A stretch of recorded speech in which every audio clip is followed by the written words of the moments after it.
Chapter 804. Zhang Ping sat next to Wei Ci and muttered, "I really don't understand why the people like the stories you write so much." Master Yuanjing's disciple was of such a high status. Yet this fellow went to write stories from the streets. It was fine to write, but this fellow liked to whet people's appetites, squeezing out a little bit every day, making people's hearts itch. They wished they could lock Wei Ci in a small black room, give him a brush, ink, paper and inkstone, and urge him to fill the table with bamboo slips every day. If he did not fill up, he would not be given food. After all, it's for the people to hear. If it's too choppy, they won't understand at all. Rather than that, it's better to use plain words. It's impossible for the people to be interested in content they don't understand. Since it's written for them, it's natural to cater to their habits. It can barely be considered an appreciation for both refined and popular tastes. If the people can understand and listen, then it's considered a success. In the eyes of outsiders, Wei Ci's actions were not proper. In reality, the school of novels was also one of the 100 schools of thought, but it was criticized and looked down upon. There was a saying in an ancient book, "The school of novels originated from the officials. Street talk was created by hearsay." In other words, the school of novels recorded the people's street talk and reported it to the higher-ups, but it was seen as unfashionable. In his previous life, Wei Ci was also prejudiced against it, but Her Majesty strongly promoted the school of novels, and even supported a few famous scholars of the school. Her Majesty's actions provoked opposition and criticism from the imperial censor, but she did not care. Instead, she personally wrote a few books, and used facts to slap the imperial censor in the face. Wei Ci thought about it carefully, and realized her deep meaning. The school of novels was not necessarily unfashionable. Nowadays, the atmosphere was still rather open-minded. Some things could be done earlier, so there would be less resistance in the future. Hence, Wei Ci wrote a few short and medium-length novels under the pen name Layman Zaiki. He had the plot and the content. The plot was full of ups and downs, continuous and broken chapters, that made others want to strangle him. It was not the Jiang dynasty now, where novels were still scarce. They were few in number, and the content was difficult. Ordinary people could not understand them at all. After Wei Ci considered the content and 3 views of the novel, he diligently got to work. The first story was about a female ghost who was wronged when she was alive. She was pitied by the gods and returned to the world in 3 days to avenge herself. The main character was a female. The second chapter was about a talented scholar and a beautiful lady. The talented scholar was just a bystander, while the beautiful lady was a strong man. The main character was a woman. The third chapter was an inspirational anti-Japanese war novel, based on Duke Su of the previous dynasty. It mixed the character of the lord, and the protagonist was a woman.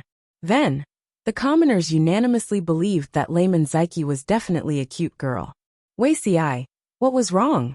In short, under Wei Ci's promotion, a semi-official profession appeared in Wanzhou, a storyteller.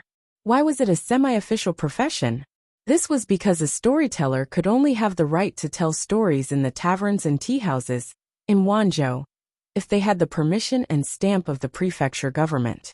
Not only could they receive tips from the people every day, but they could also receive a fixed salary from the prefecture government. As for those storytellers without a stamp, although they could also find a stall to make a living, the content of their stories could not involve Wei Ci's novels. As for those with improper views, inciting the people and fooling the world, they were even more forbidden. If they were caught, they would be fined. Since Wei Ci wanted to use entertainment to control public opinion, he naturally had to try to regulate this industry. At first, many storytellers were not willing, but Wei Ci's novels were very popular with the people. Not only did the men like to listen to them, but even the idle women who knitted their sweaters liked them. Ordinary storytellers were not qualified to tell these novels in Wanzhou. In order to make a living, the storytellers simply took the open road of the prefecture government. Needless to say, this policy of the prefecture government was very useful. Not only did it provide the storytellers with the latest and most popular novels, but it also provided a fixed salary. The storytellers no longer had to worry about how their families would eat, if they did not receive any tips one day. However, Wuxia was a single person after all. Writing novels was limited to a hobby outside of work. He could not spend too much effort. After thinking about it, he looked for Cheng Cheng. A novelist? Cheng Cheng frowned. What do you want a novelist to write about? Wuxia's literary talent was not low. Cheng Cheng really could not figure out why he was going through all this trouble. Wuxia had no choice but to explain his plan. Ever since Cheng Cheng came to Wanzhou, he had been working hard on movable type printing and engraving printing. He also had to organize a large number of books that needed to be printed. He was very busy. To put it bluntly, Cheng Cheng could be considered an older otaku. He did not work and could not distinguish between the 5 grains of rice. He did not understand the deeper meaning behind Wuxia's actions. Wuxia had no choice but to tear this plan apart and explain it to Cheng Cheng in detail, hoping to get his support. As Wuxia expected, Cheng Cheng did not agree at first and was even quite angry. In Cheng Cheng's opinion, writing books was a very serious matter. It was to educate the people and pass down a legacy for thousands of years. How could it be used for amusement? As for the novelist, Cheng Cheng also thought that it was a low-class profession. The paper produced was not used to record the history of civilization, but was instead used to torment these things. Cheng Cheng was so angry with Wuxia that his beard was about to fly off. Cheng Cheng scolded Wuxia harshly. When his anger subsided and Wuxia explained in detail, Cheng Cheng's attitude slowly softened. Is this really as important as you say? Cheng Cheng's heart wavered slightly. Wuxia sighed and said, Mr. Cheng, do you think ordinary people can understand the teachings of Confucius and Mencius? Even if you let the storyteller read it all day long, the people would not understand it. If they can't understand it, they will naturally not be interested. Only those that truly fit their current situation can be accepted by them. In my opinion, promoting vernacular books to ordinary people is not blasphemy. Mr. Cheng, please think carefully. Cheng Cheng's rationale was biased towards Wuxia's words, but he still felt a little uncomfortable. As a last resort, Wuxia could only take Cheng Cheng to a tea house. There happened to be a story being told there, and the people below were fascinated by it. Cheng Cheng looked at it and was silent for a while. Wuxia said, Mr. Cheng talked to them about the teachings of Confucius and Mencius. Almost no one knows, but ask the people about the contents of the book. Even if they only heard it once, they could recite it as if it was their family's treasures. You can think that I'm being too unorthodox, but I still have to say this. Mr. Cheng wants to pass on your family's collection of books and spiritual treasures to future generations. But if the people can't understand it, it can only benefit a few people, and not all future generations. The school of novels is indeed not popular, but times have changed. Mr. Cheng, why don't you watch from the sidelines and wait for a while? Cheng Cheng felt a flash of inspiration in his mind, so fast that he almost couldn't catch it. Forget it. I'll find a few for you. Cheng Cheng looked anxious, and agreed to Wuxia's request. By the time everything was on the right track, it was already early summer. The provincial government received news that their lord was already at the border of Wanzhou, and would be back in half a month. Along with this news, Wuxia also heard about the great victory at Jiamen Pass, and the capture of Fu Wang. Wuxia raised his brush and paused. Ink dripped down, forming black dots. Chapter 805. What's wrong? You don't look too good. Is there something wrong with this Fu Wang? Suke rubbed his throbbing temples. Although his lord's transformation from a man to a woman did not cause a tsunami, there was still unrest in Wanzhou, especially among the landowning aristocrats of Shangyang County. The Feng family had maintained a state of silence, but the other aristocratic families were constantly making small moves. This was considered the best news in recent days. Suke wanted to share it with Wuxia, but he did not expect Wuxia's reaction to be a little strange. Suke was curious and asked casually. It was this question that pulled Wuxia into the quagmire of memories. Memories related to Fu Wang surfaced in his mind. I've heard of Fu Wang before. Wuxia adjusted his state of mind and restrained the shock in his heart, so as not to arouse Suke's further suspicion. Suke said, From the information we received, Fu Wang seems to be a valiant general working for the Meng family. I only hope that he's someone who knows his place.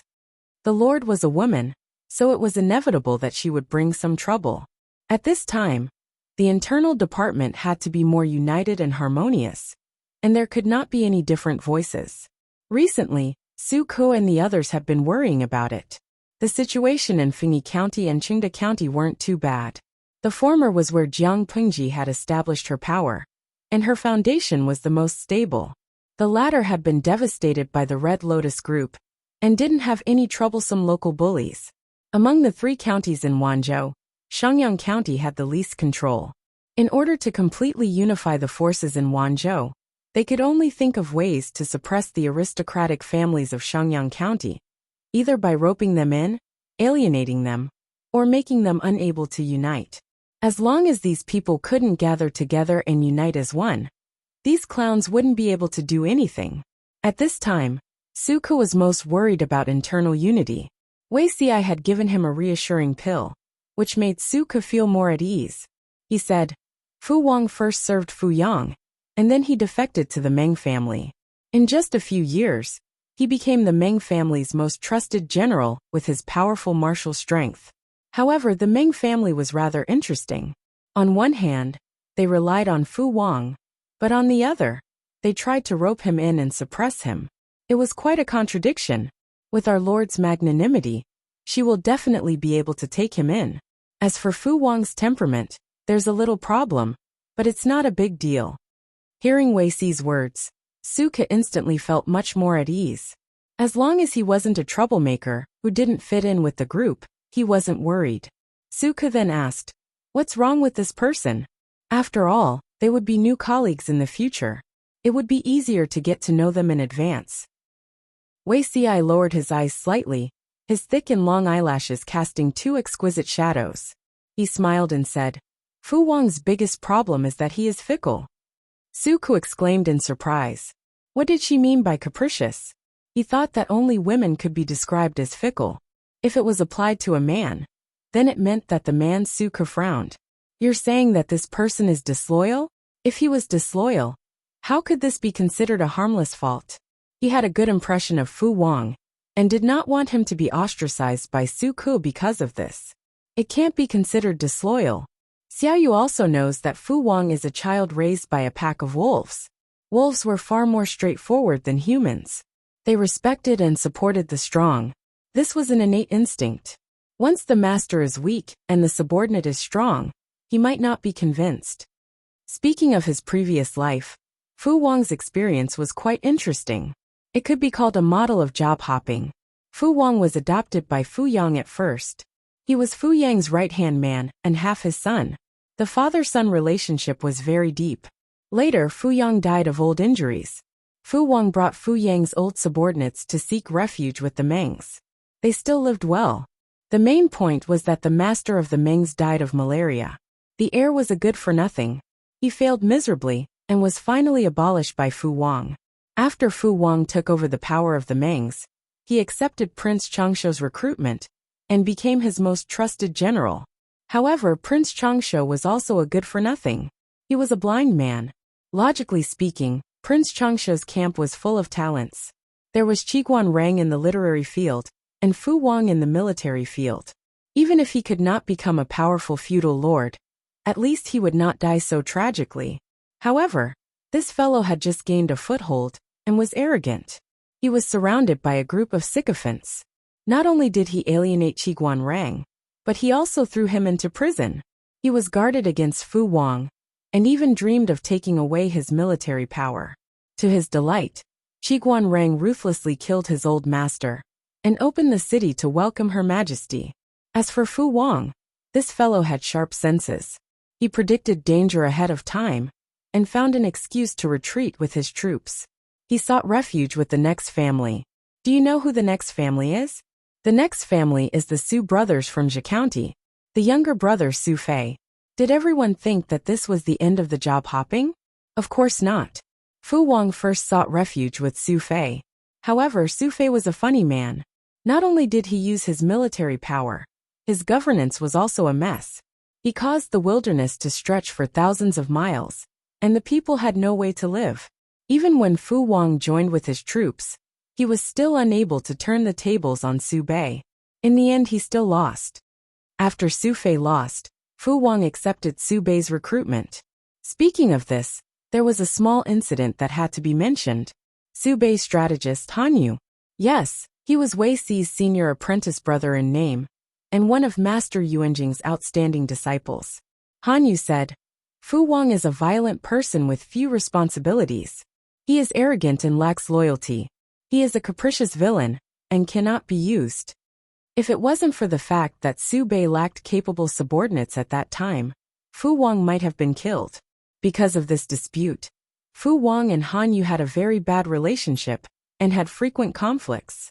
Later, when Su Bei was defeated by Her Majesty, he used some tricks to recruit them. Han Yu still cared about his old master, and rarely gave advice to Her Majesty. Fu Wang, on the other hand, seemed to have been injected with chicken blood, and had a second spring. At that time, many people were waiting for Fu Wang to jump ship again. In the end, Fu Wang led a team of tigers and wolves. As for Han Yu, he was cautious by nature and did things meticulously. If it weren't for that incident, he would probably have died of old age. What incident? Han Yu's wife was from a prominent aristocratic family. Her family background was extremely high. However, Her Majesty had affected the fundamental interests of the aristocratic family, and had reduced their power over and over again. A few aristocratic families had secretly joined forces, and wanted to overthrow the palace. After all their efforts failed, Han Yu was implicated and committed suicide to escape punishment. Fu Wang was ordered to confiscate the property of the traitor. Han Yu was also implicated. He felt humiliated and wrote a 10,000-word confession letter, and committed suicide by swallowing gold. It had to be said that the dispute between Han Yu and Fu Wang had an inexplicable sense of déjà vu. Before Han Yu died, he secretly sent a letter to Wei Si. Every word was written with blood and tears. Wei Si had mixed feelings when he read it. After reading the whole letter, there was only one feeling: Han Yu died unjustly. When Han Yu was young, his family was involved in an unjust case. As a result, his family fell into disgrace. At the same time, his temperament changed drastically. After the establishment of the Jiang Kingdom, he was entrusted with the important task of revising the law. Chapter 806. This life was interesting. Not only did Han Yu's fate change, but he also avoided the tragedy of almost exterminating his family. Even Fu Wang entered the Lord's tent ahead of time. Wei Si searched through Fu Wang's memories in his mind. He only remembered that he was a strong, burly, and energetic martial artist. It would have been better if Wei Si hadn't mentioned it. Su Ke's brows furrowed tightly. According to what Zixiao said, Fu Wang is not a good person. I'm afraid he can't be put in an important position. Su Ke's influence on Fu Wang fell into the negatives. A person who could not guarantee his loyalty was a potential traitor. Wei Si smiled and said, Xiu Yu's words are wrong. Not only will the Lord not let Fu Wang be idle, but she will put him in an important position. Su Ke couldn't help but say, but didn't Zixiao say that Fu Wang? He usually stayed silent, but once the Lord's power was weak, he would pounce and bite back. How could such an ingrate be used? Wei Si's smile disappeared. His eyes were bright and full of confidence. He said, the Lord can subdue this wolf. Xiao Yu should be rest assured. Su Ke was speechless when he heard this. Wei Si continued, don't be fooled by Fu Wang's rough personality. He is very meticulous, and is best at capturing the emotions of others. If Xiao Yu has a grudge against him, he will know. He might not say it on the surface, but he might have a knot in his heart. He is a newly surrendered general, and has only been with the Lord for a short time. He is not loyal. If he feels that he is being targeted, I'm afraid it will be more difficult to deal with him. Su Ke frowned. He understood Wei Si's worries and could only say, I will take note of this. The new company still needed a period of probation to recruit people. In this era, Fu Wang was also a newcomer who needed to be observed. As an old man, Su Ke had the obligation to mediate internal conflicts. Even if they were not a family, at least they could not have unresolvable filth. Wuxia knew the burden on Suka's shoulders. He patted him on the shoulder and comforted him. You will know when you meet him. Suka nodded.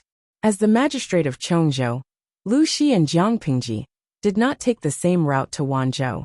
The father and daughter separated halfway. When Jiang Pingji went to the alliance meeting, she only had a little more than 10,000. When she came back, she had nearly 20,000. The newly added soldiers were all elites. Yes, Fu Wang had surrendered.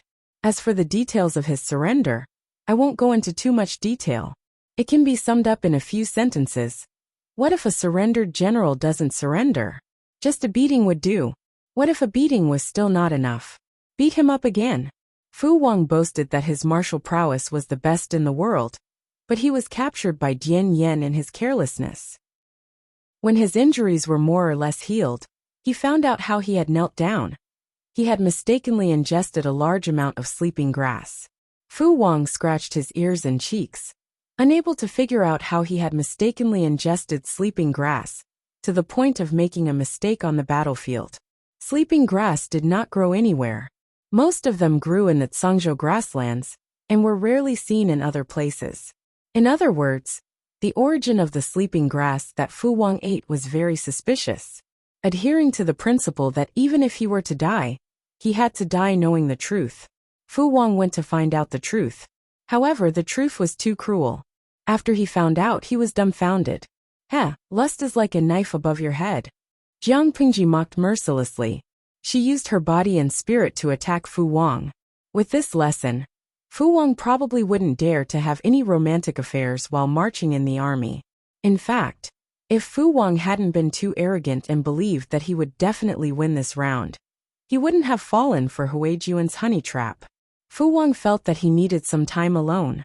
After a moment of silence, he asked Jiang Pingji, "What about the lady from that day?" Jiang Pingji snorted coldly. She felt that Fu Wang hadn't been tortured enough. He was still thinking about the beauty. Why are you asking this? Jiang Pingji glanced at Fu Wang coldly and nobly. It was one thing for this guy to pledge allegiance, but it was another for him to covet Huijun. In short, she wouldn't let Huijun continue to sacrifice herself. Her priority was to throw Fu Wang, the wolf, out of the sheep pen. Fu Wang said, "A day as husband and wife means 100 days of love." Jiang Pingji was speechless. Before she could react, the audience in the streaming room added fuel to the fire. The bullet screen was unusually meaningful. Emolinging. A day as husband and wife means 100 days of love. Is the day in this pervert's words a verb or a noun?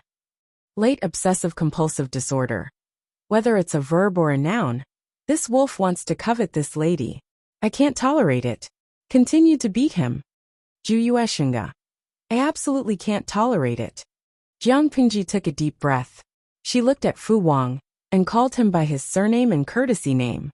Fu Jingtu, that's my personal maid.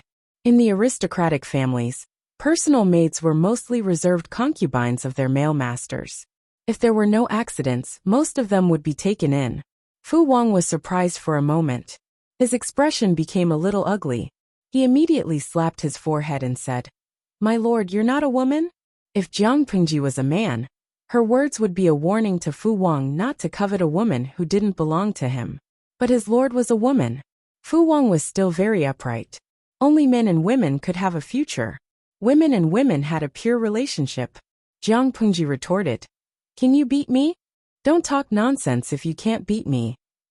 Fu Wang was speechless. If he still didn't understand, he wouldn't have lived until now. His lord was protecting Huijun. She didn't want him to have any further involvement with her. Fu Wang felt a tightness in his chest. There was an indescribable discomfort in his heart. He wanted nothing more than to vent his anger violently. What a coincidence! My lord, please give me some pointers. Fu Wang issued a challenge to Jiang Pingji. Yang Si and Feng Zhen, who had rushed over after hearing the news, looked helpless. Compared to their helplessness, the other soldiers seemed to be on steroids. They surrounded a huge field and watched the fight. Fighting easily made one's adrenaline soar. Not to mention that both parties were good at martial arts. Seeing that the fight between the two was getting more and more exciting, the situation was getting more and more intense. The surrounding soldiers lost their composure. One by one they shouted and cheered. Fu Wang's old subordinates naturally supported their general, but Jiang Pingji also had a group of die-hard fans. When the fight between the two reached its climax, the cheers and cheers of the soldiers resounded through the sky. They were so noisy that even the guards outside the tent could hear them. The atmosphere was extremely lively. To outsiders, Fu Wang and his lord were evenly matched. It was very intense. As the person involved, Fu Wang had an unspeakable bitterness. He could feel that his opponent hadn't used her full strength at all. She looked tired and sweaty, but she looked like she was at ease. The feeling of punching with all her strength, but hitting cotton was not a good one. Why didn't Jiang Pingji defeat Fu Wang? Instead, she was evenly matched with him. Firstly, Fu Wang's reputation among his old subordinates was too high. As long as Jiang Pingji fought to a draw with him, it would be enough to earn the favor of the surrendered soldiers. Secondly, by the same logic, if she easily won against Fu Wang, his old subordinates would definitely feel uncomfortable.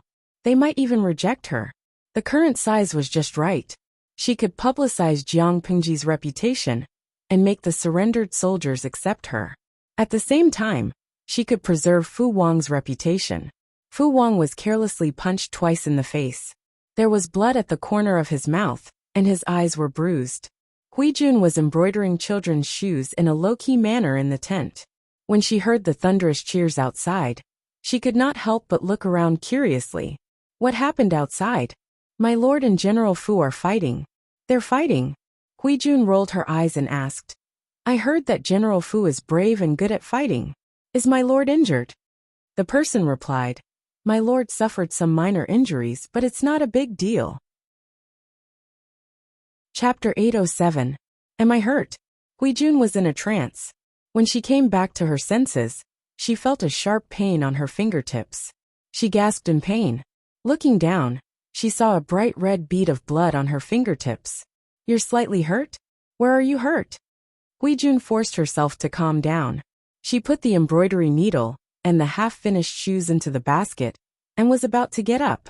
I'm not hurt much. I was just scratched. Just stay here and don't run around. Jiang Pingji came over at that moment. Her face was flushed, and her cheeks and neck were covered with hot sweat. She looked like she had just been fished out of the water. When she came, the female soldier who passed the news blushed. She bowed and retreated reluctantly. Jiang Pingji was puzzled. Huijun was stopped by Jiang Pingji when she got up. She could only sit back down, but she did not stop talking. I heard you fight with that brute Fu Wang just now, didn't you? Where are you hurt? If not for her introverted nature, she really wanted to crawl over and examine Jiang Pingji carefully. Although Fu Wang was a boorish man, he was not weak in martial arts. He was tall and burly, like a small mountain. In comparison, her Langjun looked especially delicate and pretty. Two Langjuns together were not as strong as Fu Wang. How could Huijun not be worried? The weather was getting hotter. Jiang Pingji had already impatiently rolled up her sleeves and trousers. She still felt uncomfortable. She took the wet handkerchief from Huijun and wiped the sweat on her cheeks, neck, and arms. Only then did she feel slightly better. Jiang Pingji smiled and said, Don't listen to other people's hearsay. Where are you hurt? Her smile was too pure. Even others could be infected by her smile. They would even smile knowingly. That purity was not like a blank piece of paper.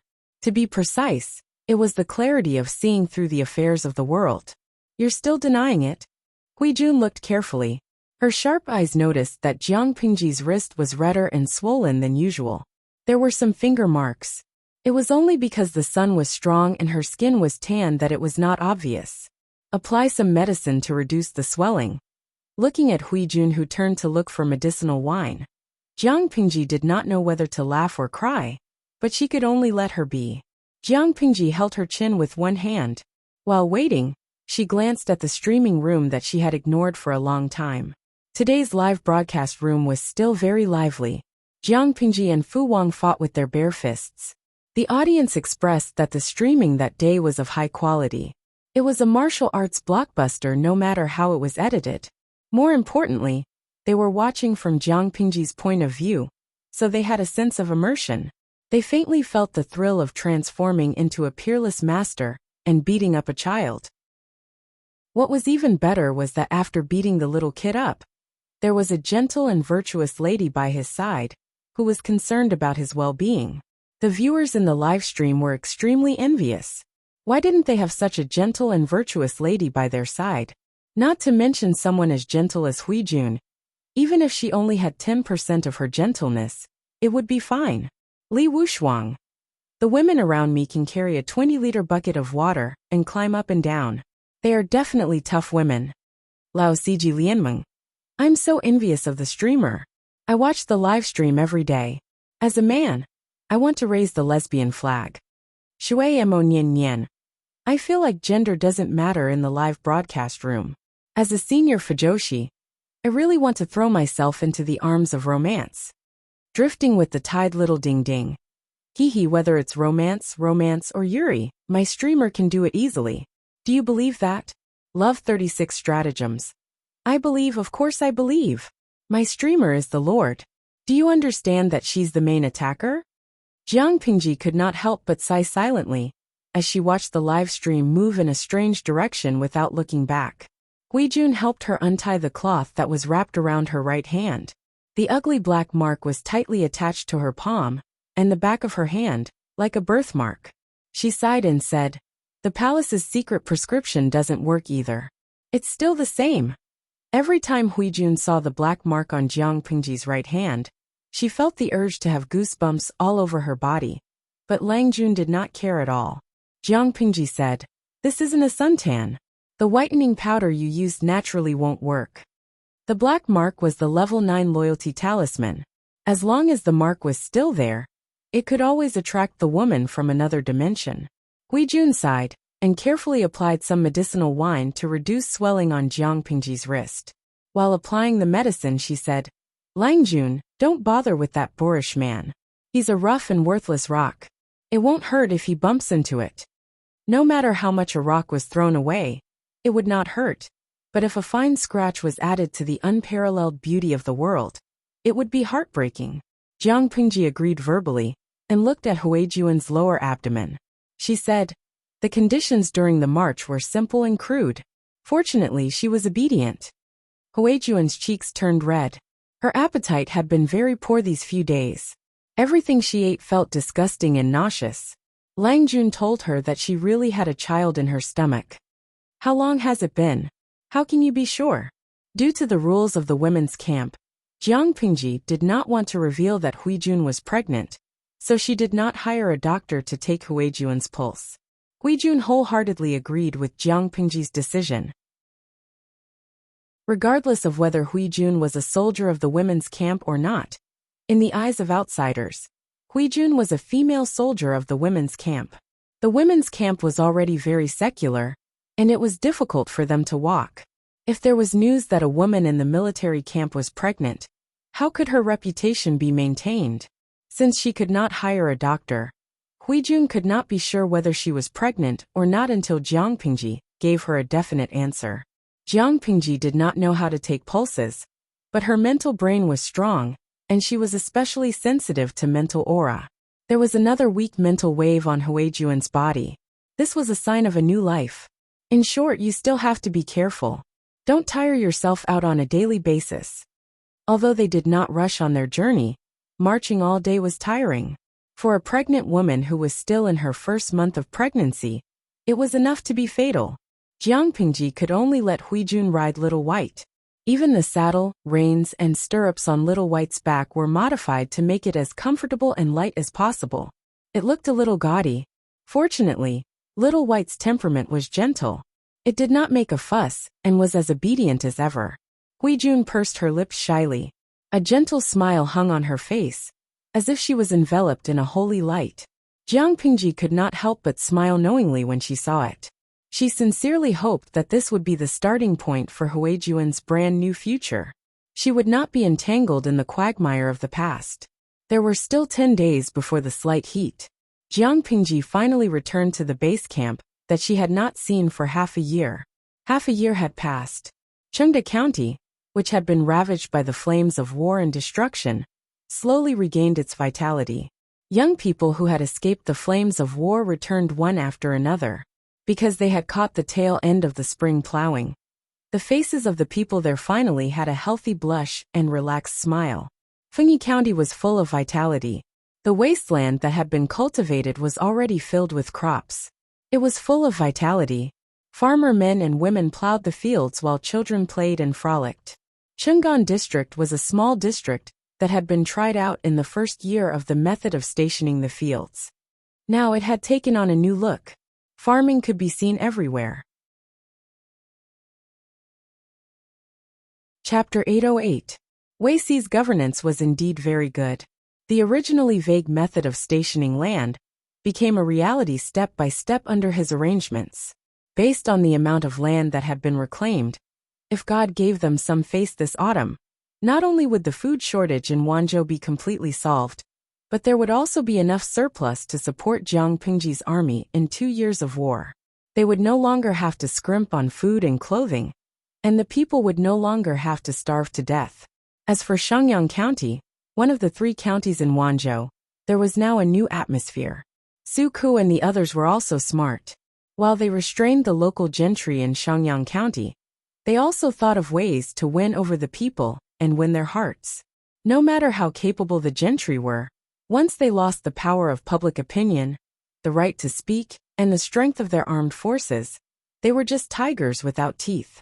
Feng Jin and the others fought back and forth with the local gentry in Shangyang County.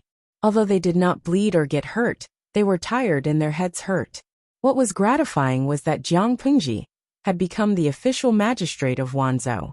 Outsiders could no longer use unjustifiable as an excuse to attack her. So what if she was a woman? The Lord was still the Lord. She could fight anyone who disagreed with her. As for the victory at Jiamen Pass, the capture of the Meng's top general, Fu Wang, and his elite troops, that was just icing on the cake. Everything was going in a good direction. Jiang Pingji returned victorious. When they heard the news, the people watched the army enter the city with reverence, joy, and curiosity. Because Jiang Pingji was so close to the people, she often brought Zhang Ping and the others around, so the people were no strangers to her face. However, they still could not believe that such a handsome young man was a girl. So many beautiful women had their hearts set on her, but they did not expect her to be a girl. That was a big joke. On the day they entered the city, Jiang Pingji changed her clothes for the first time. She didn't wear a brown dress to deal with it. Instead, she wore a modified plain dress and combed her hair into a simple bun. Her thick black hair was like a black waterfall, parted in the middle, loosely covering her ears, and the rest of her hair was tied up in a bun at the back of her head. However, perhaps it was because of his attire, the once heroic young man looked a little more feminine now. The people were still stunned and rubbed their eyes, afraid that they were seeing things. They stared again and again, and they were sure that it was a woman. This time, the surrounding commoners were in an uproar as they discussed among themselves. Just as the soldier's jaw tightened, and he put on a look as if he was facing a formidable enemy, fearing that the people would riot, a light pink handkerchief with a strong fragrance tied to a sachet flew into Jiang Pingji's arms. She caught it in front of everyone's eyes. Jiang Pingji held the sachet in surprise. She tied the handkerchief around her mouth into a beautiful and delicate bow. She did not need to open the sachet to know that it was filled with spices, and not something to attack people. In other words, the owner of the sachet threw the sachet to express his love, and not because of the attack that the audience was worried about. Amused, she raised her head and looked in the direction the sachet came from. She met a pair of familiar eyes. Shang Guanwan glanced at her shyly, then covered her face, and moved away from the window on the second floor under the watchful eyes of the crowd. Jiang Pingji laughed involuntarily and muttered to herself. This girl, Li Yun, who was about 20 feet away from Jiang Pingji, expressed his hurt, and his heart was broken. He had expressed his feelings to Shang Guanwan before he left for the war. Why was the one who received the sachet and confessed his feelings after returning from the war? I feel wronged, I feel bitter, but I can't say it out loud. Li Yun's heart felt stifled. His handsome face drooped, like a rooster that had lost a fight. Shang Guanwan's action was like a command. All kinds of sachets, handkerchiefs, and fresh flowers swarmed over from the crowd. Cheers resounded through the sky. Fresh flowers lined the streets, the people's hearts. Jiang Pingji asked people to carefully keep the sachets, handkerchiefs, and other items. Among the crowd, Wei Xi heaved a long sigh of relief. Thank you, Lady Wan, for your help. Even though he had made many preparations, Wei Xi was still worried that the people would not be able to accept his lord's gender. For this day, he had secretly asked Sheng Guanwan to be his gunman. It was not right to say that she was his gunman. Even if Wei Xi did not look for Sheng Guanwan, she had planned to throw the sachet at him. But she did not intend to be so high profile. How can Master Wei be so sure that once someone takes the lead, the people will jump with joy and cooperate? Sheng Guanwan left quietly while the crowd was cheering. She happened to bump into Wei Xi, who was preparing to welcome Jiang Pingji. The people have a good impression of our lord, but most of them follow blindly. If no one takes the lead, the others will only respond in silence. Wei Xi said calmly, Lady Wan has set a precedent. The people who have long been prepared, but dare not do anything will also be encouraged. He was afraid that one or two scumbags would sneak into the crowd, so he had asked the people guarding the city to be more vigilant. Fortunately, the result was good. The people knew how to repay kindness. The scenes that Wei Xi was worried about did not happen. He was relieved. Sheng Guanwan sighed with a smile. Master Wei has planned a lot for Lanting. Hearing that, Wei Xi's earlobes were tainted with a suspicious red color. But Sheng Guanwan did not notice. Even if she did, she would only think that it was because the weather was too hot. The king's worries and the minister's toil. The king's humiliation and the minister's death. As a minister, I should do my best and sacrifice my life for him. Wei Xi dealt with it calmly. Sheng Guanwan could not help but feel moved by his noble character, unquestionable integrity, and loyalty. With the fragrance of horseshoes, she took off her armor and returned in brocade clothes. Amidst the cheers of the crowd, Jiang Pingji rode the tall and mighty little white through the main street. The soldiers on both sides of the road straightened their backs. Regardless of her appearance, just her vigorous spirit revealed the demeanor of a mighty leader. The cheers of the people grew louder and louder. Jiang Pingji was very popular, but the other generals who had won the war were not left out. Among them, Li Yin was the most popular. Unfortunately, there were thousands of sachets, but the one he wanted was not among them. #my grievance #welcome my lord. Everyone who could be there had arrived. Everyone had fully squeezed out their energy and physical strength. They had spared a few days just for this day. Jiang Pingji jumped off the horse and helped them up one by one. She said, Thank you for your hard work. She did not spend much time fighting at the front lines. She was quite free when it came to making a fuss. Didn't you see that Feng Jin had put on 2 sizes? In comparison, there were a lot of things to do in Wanzhou. The few people who stayed behind were the ones who were suffering. With her words, everyone's heart was at ease. It was as if they had poured a bucket of ice water during the hottest days of the year. Their whole bodies felt refreshed. After settling down the soldiers, Jiang Pingji could finally return to the district headquarters that she was familiar with. Honestly, even war was not so tiring. Therefore, whether it was money or this life, she did not like such a tiring scene. After entering the district headquarters, everyone sat on the left and right sides of the room. The atmosphere was a little awkward. It was because they were not used to it. Their lord had changed her gender when she went out. Thinking of their lord's previous style, they could not bear to look at it. Chapter 809. To be honest, a boss who didn't give people time to prepare would definitely be scolded by his subordinates in the world of the streaming room. Su Ku and the others weren't ordinary people. They were very serious about the work they were responsible for. How could they be said to be unprepared? Jiang Pingji asked everyone. The development of Wanzhou was better than expected. This couldn't be separated from everyone's busy work. Thus, she said, You've all worked hard for the past 6 months. When the matters in Wanzhou are settled, I'll definitely let everyone relax for a few days. Except for a few ignorant newbies, the other old people had an expression that said, You've all worked hard for the past 6 months. Rest days? Haha. Before saying this, spit out the 7 days of rest from last year's New Year. Not only were they complaining in their hearts, But the audience in the streaming room also helped to crusade against Jiang Pingji. She probably realized that what she said was a little fake, so she simply changed her method. Jiang Pingji's methods of rewarding people were nothing more than giving them bonuses, increasing their salaries, and giving them property deeds. When the newbies who didn't know what was going on saw it, they only felt that this lord was extremely generous and rich. In fact, haha, let's not talk about it. It's all tears. Realizing that everyone wasn't in high spirits, Jiang Pingji decisively changed the topic and asked about the farming situation in Wanzhou. Farming had always been thrown to Li Yun. However, since Wei Ci the all-rounder joined, the matter of farming was thrown to him. Fortunately, this guy had the ability to multitask and work in two hands. Otherwise, he would have collapsed from exhaustion. Wei Ci was in charge of farming, so the job of presentation was naturally handed over to him. Wei Ci stepped out of the ranks. He kept his gaze slightly downwards, not daring to look directly at her face. Others felt that their lord's face was too out of character, and felt uncomfortable looking at it too often. However, Wei Ci was afraid that the scene would bring back memories, so he became more and more immersed in the past. Her voice came from above his head. It wasn't hoarse, nor did it have any lingering tiredness. Instead, it was full of vigor and sonorous. In an instant, Wei Ci calmed his mind and returned to normal.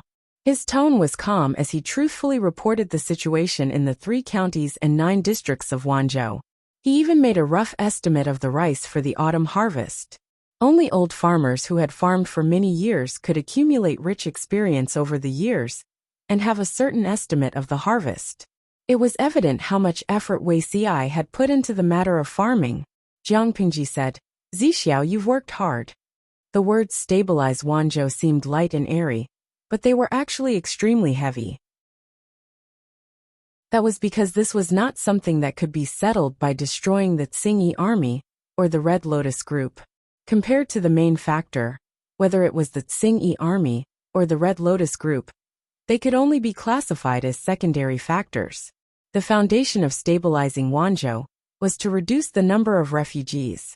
In other words, it was to give the refugees a way out, to let them return to the countryside and have a stable living space. The more refugees there were, the worse public security would be. When they gathered together, it was easy to cause unrest. If the Tsingyi army was annihilated, there would always be the White Shirt Army or the Yellow Shirt Army emerging. If the Red Lotus group was annihilated, there would be the Green Lotus group or the White Lotus group rising from the ashes. The original intention of the army farming law was not only to solve the food shortage, but also to reduce the number of refugees and stabilize the situation. Wei Ci did a great job in this aspect. Jiang Pingji could not even think of anyone who could do it better than him. It was not only the method of stationing land, but also the post-war compensation that was given to him previously. Wei Ci was also conscientiously doing it. These things could not be accomplished overnight, and the amount of time and energy needed was unimaginable to outsiders. For Wei Ci, the 6 words she said were the greatest affirmation and reward for him, far surpassing all glory. Wei Ci took the opportunity to restrain his emotions and maintain his composure. Others might not be able to see the flaws, but Jiang Pingji secretly frowned. After asking about the situation of farming, Jiang Pingji asked about Luoyue's military training and recruitment. Upon hearing the news, Luoyue stepped out of the ranks and gave a concise and comprehensive account of the key points, so that Jiang Pingji could have a general understanding. She said in surprise, "The number of the female battalion has increased a lot." After all, the female battalion was still in existence that had been criticized. Even in a place like Wanzhou, there were not many women who were willing to endure hardships to be female soldiers. Most of the female soldiers who were recruited previously had gone through war and suffering. Each of them had their own bloody past. Jiang Pingji had also deliberately controlled the recruitment standards for the female battalion, so the number of female soldiers had not increased. She did not expect that in the 6 months that she had been away, the size of the female battalion had increased by a third. It was a rapid improvement. When it came to the female battalion, Jiang Pingji naturally had to ask a few questions. Jiang Nongqin was fully in charge of the female battalion. Luo Yue only knew the general situation. He still had to ask her about the specific details. After not seeing her for half a year, Jiang Nongqin's skin was darker than before, but her brows were more resolute, like a wildflower in a thicket. Even though she had gone through hardships, she could still bloom proudly. Jiang Nongqin's requirements for the female battalion were far stricter than Jiang Pingji's. If she was satisfied, the development of the female battalion was obviously very good. As for the strange increase in the number of female battalion, this is due to Mr. Wei's efforts, Jiang Nongqin said. Jiang Pingji was stunned for a moment. She asked Wei Xi what he had done. Why did it affect the female battalion? After asking carefully, she found out that this fellow did not find it troublesome. He even tormented the storyteller and wrote some vernacular novels. It was this kind of vulgar thing that was unrefined in the eyes of others, but it actually made the people of Wanzhou obsessed. There were even many loyal listeners who believed in the characters written by Wei Xi. They all felt that it would be good if women could achieve success like the people in the novels. The content of the novels was too nonsensical and unrealistic? Uncultured. Wasn't Su Gong, who was awarded the title of Marquis in the previous dynasty, a woman who was born as a general? Wasn't there Lord Lu Shi, a woman who was born as a general? Going back further, during the chaotic times of the 16 Kingdoms, there were countless famous heroines. The characters in Wei Xi's novels all had archetypes. Under the influence of the novel, some people changed their prejudice against the female battalion. This also set a positive example for the reputation of the female battalion. Hearing this answer, not only was Jiang Pengji surprised, but the audience in the streaming room was also in an uproar. The pioneer of the vernacular novel, Wei Xi, you're going to heaven. My husband Yi Buxiu. Beauty Ci should change his name. Just call him Lu Ci. Running Argon. God Lu Ci. Mr. Lu's son is called Zhou Shuren, okay? Even if he changes his name, it should be Wei Shuren. Xinzue. Am I the only one who is curious about the novel written by Beauty Ci? Is there any content that is like a veteran? My young valley master. Beauty Ci is such a reserved person. Why would he write that kind of indecent content? Even if he did write, it would be subtle and obscure. It's not as crude as you think. He directly wrote about reproduction. How vulgar and obscene. Summer departing Xianggu. Reserved? For example, a golden hairpin knocks on a jade pillow, fragrant sweat drenches silk clothes. Or indulge in love during the day, make friends with you in my dreams at night. Or loose makeup, messy hairpins fall off. Not a single word is obscene, but the content is very obscene. Chapter 8:10. In a trance, everyone had an illusion, as if there was a dirty train roaring past their ears. They really didn't know where the other party found so many poems with so many connotations. Or were the ancients also experienced in terms of sex? Shameless Ji Qin. Crooked? Are you talking about demons and spirits? There's an experienced driver here. The situation is already out of control. The audience in the streaming room cheered for Wei Xi. They were curious about how such an ancient gentleman, who stood tall like an orchid and smiled like the bright moon in one's arms, would look like when he wrote erotic stories. They were so curious that they couldn't wait to encourage Jiang Pingji to read it now. They would definitely catch up. As the saying goes, amateurs watch the show, while experts see the artistry. Jiang Pingji could see the deeper meaning behind Wei Xi's move. In her opinion, simple and clear vernacular was an important part of opening the people's wisdom. She didn't expect Wei Xi to bring it up in such a form. That's good. I'm afraid it's been hard on you these days. She smiled and gave affirmation. Fulfilling one's duty is the duty of an official. There's nothing hard about it. Wei Xi still maintained a humble attitude, but he secretly breathed a sigh of relief. In the eyes of others, such vernacular novels were no different from saliva. But wasn't it also one of the channels for spreading words? The people couldn't understand it, let alone remember those awkward sentences. The simpler and more straightforward it was, the more it could be accepted by the people at the bottom. Everything had to be done step by step, steadily and surely. This was even more so, when it came to opening the people's wisdom. Instead of forcefully instilling great principles into the people, it was better to hide the principles in stories and guide them to explore them. Of course, not every story could be spread randomly. Wuxia strictly controlled this aspect, and even planned to gather a group of novelists to be in charge of this content. In order to expand his influence, he specially asked for Prime Minister Cheng's help. Now that he had the support of his lord, he was confident that he could do this better. As for those who criticized him behind his back for associating with unfashionable people, Wuxia smiled mockingly. He couldn't be bothered. Jiang Pingji asked around and had a general understanding of the situation in Wanzhou, but she looked around and her gaze fell on Cheng Yuan, who was seated in front of her. She asked, "Gong Liao, is Mr. Cheng not here today?" Cheng Yuan was Cheng Cheng's second legitimate son. His courtesy name was Gong Liao. He had been in Wanzhou for less than half a year, and his performance had been remarkable. Considering his age, he had done quite well. With a gentle and humble temperament, and a sincere and meticulous way of doing things, he would be popular no matter where he was.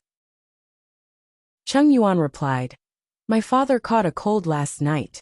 He was checked by the doctor this morning, but his condition is very serious. He is still bedridden." There was a worried look on his face. It was obvious that Cheng Cheng was really sick. Jiang Pingji hurriedly asked, "Mr. Cheng fell ill? What did the doctor say?" Cheng Yuan said, "The doctor said that my father was too worried and busy, and the cold caused the accumulated illness." Advantage, too busy? Jiang Pingji's expression froze, and she felt a little guilty. In the eyes of an outsider who didn't know the truth, Cheng Cheng must have fallen sick from exhaustion, because she exploited him too much. But Jiang Pingji really didn't cheat Cheng Cheng. "How did you fall sick from exhaustion?" She frowned. Cheng Yuan realized that he had said something wrong, and hurriedly tried to remedy the situation. "My father is getting on in years. Recently, he has been troubled by the annotations. My mother has tried to persuade him several times, but he refuses to rest." Cheng Yuan's face was full of a helpless smile. He said, "My father has a stubborn temperament. It is extremely difficult for others to shake his decision." Cheng Cheng fell ill not because Jiang Pingji exploited him too much, but because he overestimated his physical strength. He was busy and refused to rest. Yesterday, he was also busy until late at night. He took a cold shower because he was greedy for the cold, and he didn't pay attention when he slept. Then he fell ill. Jiang Pingji asked in surprise, "Annotations? What annotations?" Cheng Yuan said, "My father said that the annotations were inspired by Zixiao. The classics and historical collections are too obscure, and there is no unified sentence reading for each article. This causes the teacher to read sentences inconsistently when teaching students, causing them to misunderstand certain articles. My father has been thinking about how to mark simple and clear sentence reading, annotate the controversial articles, and lead the way for future generations." What was sentence reading? In ancient times, the place where the word stopped was called sentence or reading. Nowadays, the articles were all sentences. There were no so-called punctuation marks. The articles were stacked together. For example, if a web novel did not have any punctuation marks or paragraphs, what would that mean?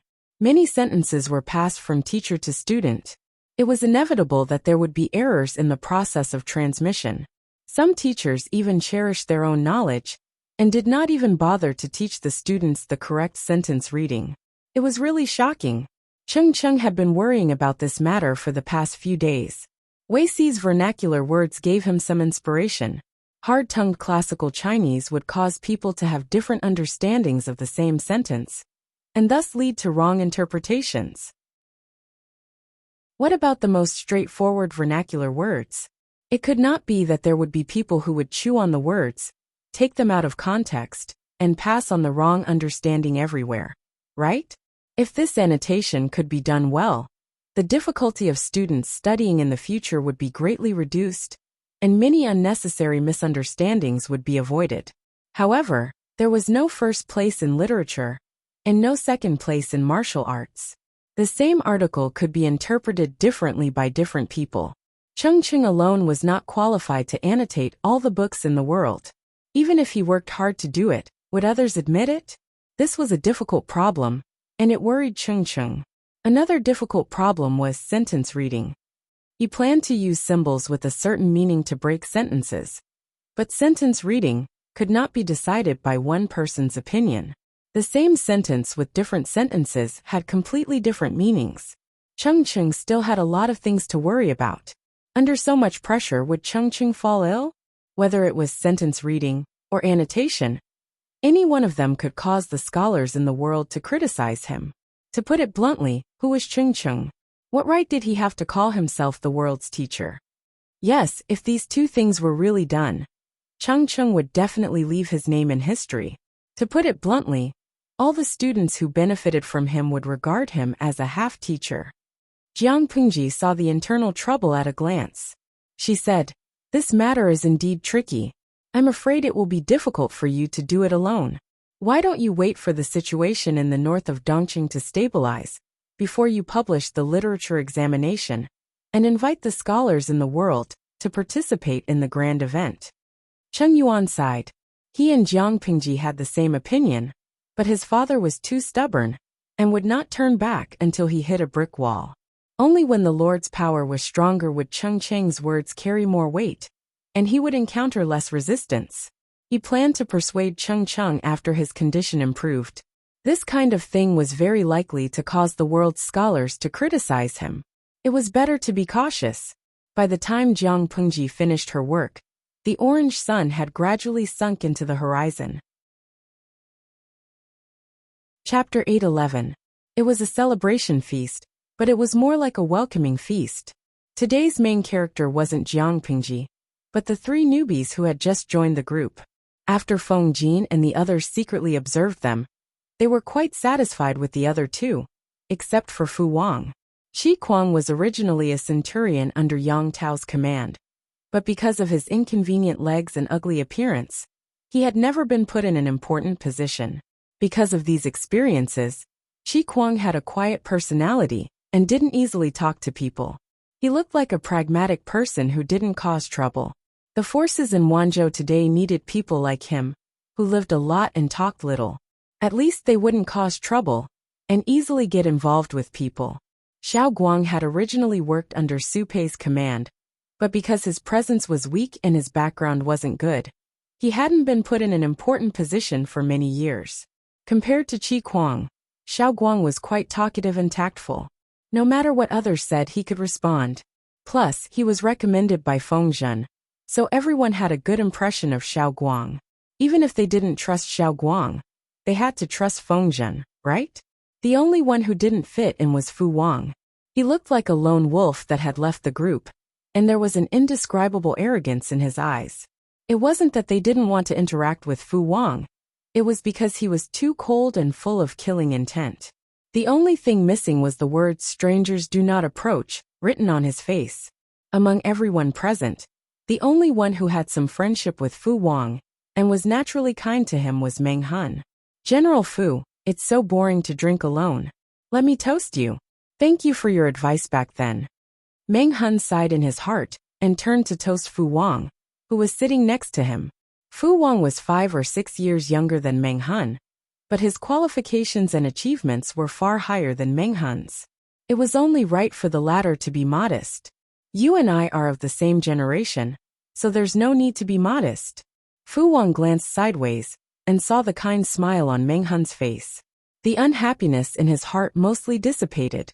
He picked up the wine cup on his table, and the two of them downed the wine in one gulp.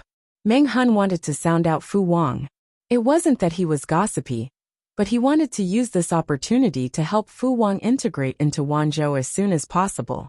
He smiled and said, "Since General Fu has said so, I won't be modest.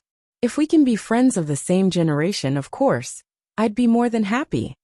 Fu Wang did not utter a word and poured himself a cup of wine. Meng Han asked, "You didn't look worried just now. Did you encounter something difficult?"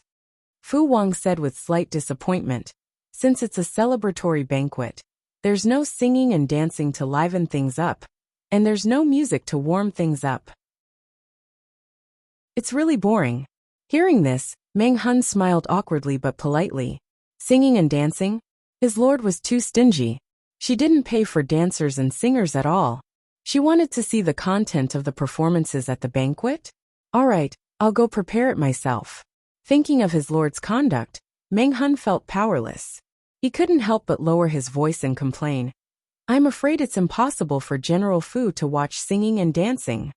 Fu Wang raised his eyebrows, his gaze becoming more serious and inquisitive. What do you mean? My lord always says that she doesn't feed idlers. So why would she be willing to spend so much money on singers and dancers? If General wishes to see a song and dance, I'm afraid that you can only watch a group of men playing with their throats, or Han Mei brandishing his spear, or Dian Yin brandishing his axe. Zixiao's painting skills are not bad, and Huayu's zither skills are outstanding. Fu Wang.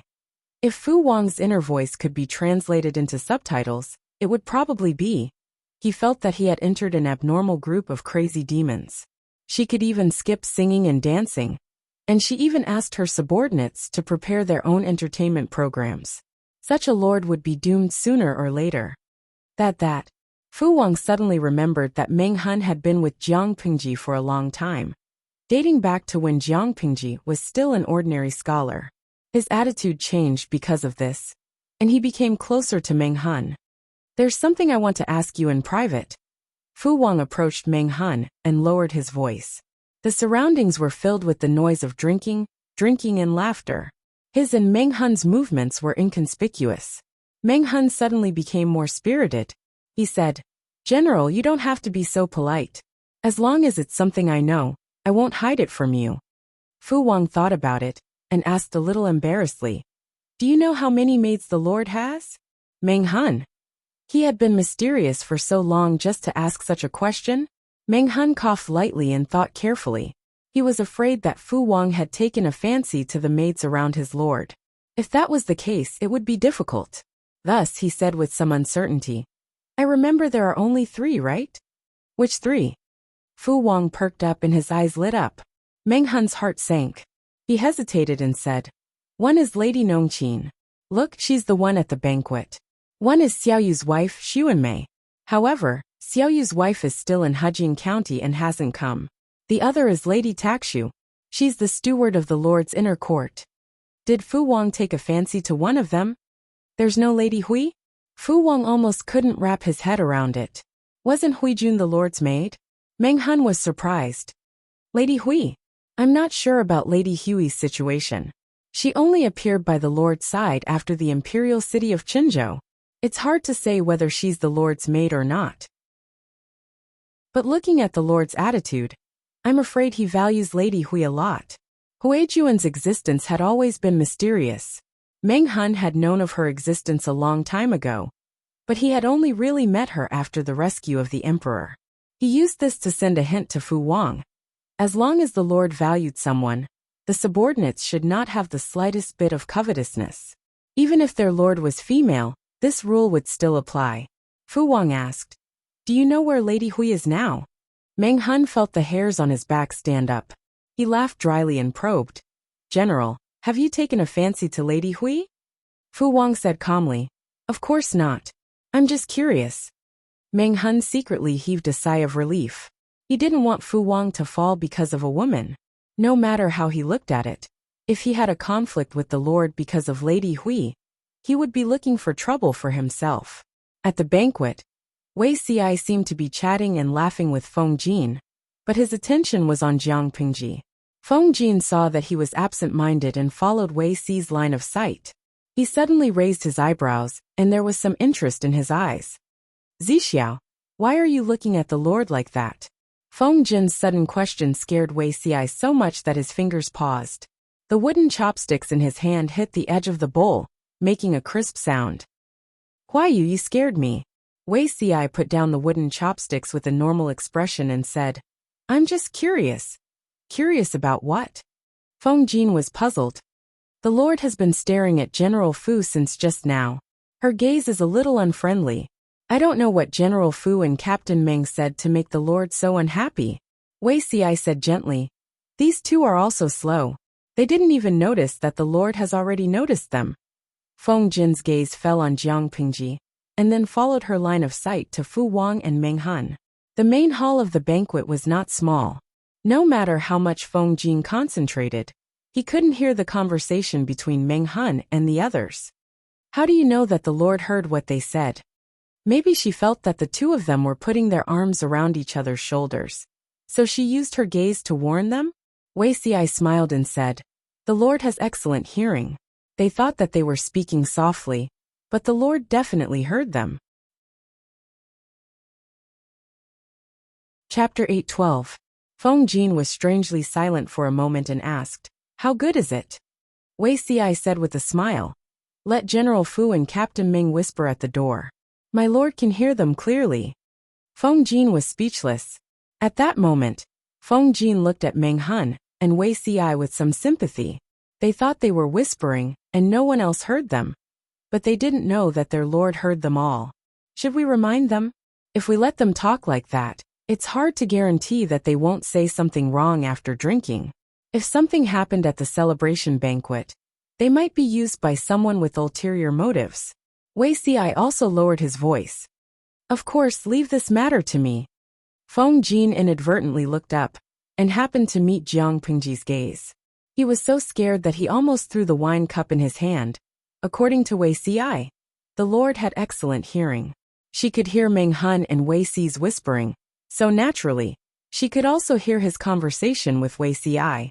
He was about to remind Wei Xi not to be impulsive, but before he could speak, he received a warning look from Jiang Pingji. Feng Jin silently swallowed the words that were on the tip of his tongue. "It's better for you to die than for me." In such a short time, Feng Jin sold Wei Xi out without hesitation. Wei Xi didn't understand. He stepped forward and said, "My lord, I sent people to build the Green Jade House last year. Now there are more than 10 acres of farmland. 2 days ago, the tenant farmers in charge of farming sent the ripe fruits to the district headquarters. It's being frozen in the well now. Why don't we take it and have a taste?" Jiang Pingji thought for a while before she remembered what Wei Xi was referring to. The Green Jade House was commonly known as watermelon. Last year, she planted a small half-acre of watermelon in the district headquarters garden. The yield was not much, only enough for her and her subordinates to have a taste. Later, she felt that watermelon could be grown by the people and made money, so she planned to let some experienced tenant farmers take care of it. Unexpectedly, it was successfully planted this year. Calculating the time, it was indeed the season for watermelons to ripen. After Jiang Pingji agreed, Wei Xi asked the kitchen chef to fetch the watermelon from the well. He opened the watermelon with a knife, and the bright red flesh gave off a cold air. Watermelons were either cut into slices or split in half and eaten with a spoon. But these two ways of eating were too vulgar. Wei Xi could not imagine a gentleman like Feng Jin holding half a round watermelon in his left hand and holding a spoon in his right, scooping out a big piece of watermelon pulp and stuffing it into his mouth. That scene was too beautiful, he could not bear to imagine it. Thus, he instructed the chef to cut off the skin of the melon and cut the pulp into small pieces, placing them on a small plate. It was convenient to eat, and also very pleasing to the eye. More than 10 mu of watermelons have been planted. What's the yield of each mu? Watermelons could only be found in small countries in the western region. If Gu Xian had not brought a few live seedlings to Jiang Pingji would not have been able to eat them. Apart from the few newcomers, the rest of the people present had only eaten a little last year. Wei Xi reported, "1 mu has about 5,000 caddies." 5,000 jin? When everyone heard this number, they were speechless. This production was really high. Fu Wang ate a small piece. The sweet melon flesh brought with it an ice-cold chill, making him feel refreshed. Why is it all water?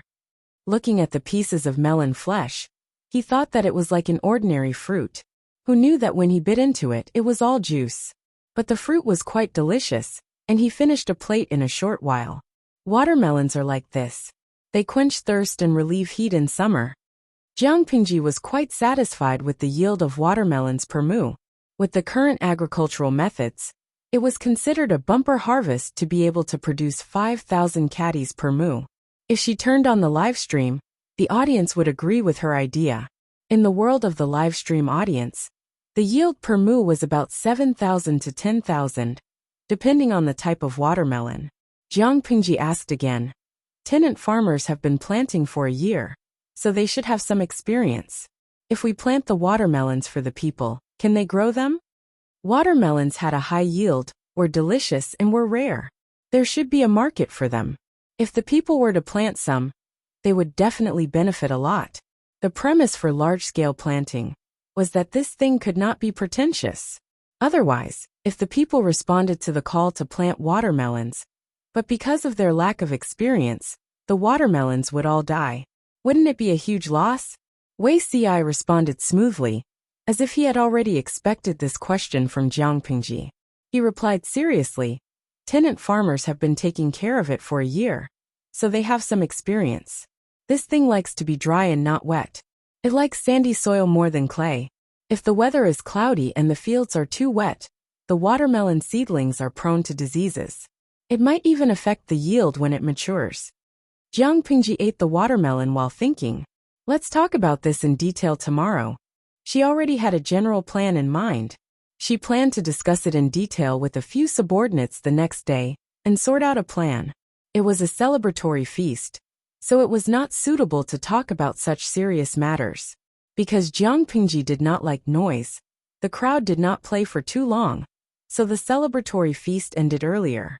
Jiang Pingji asked someone to prepare hot soup to wash away the sticky sweat and smell of alcohol on her body. When she entered the backyard, she saw Huijun sitting in the room, embroidering. There were 2 round watermelons on a plate not far away. She frowned. She did not remember asking someone to send watermelons to Huijun. Although this thing had the effect of urinating and detoxifying, it was cold in nature. Pregnant women could eat it but not too much. Who sent this? Jiang Pingji asked.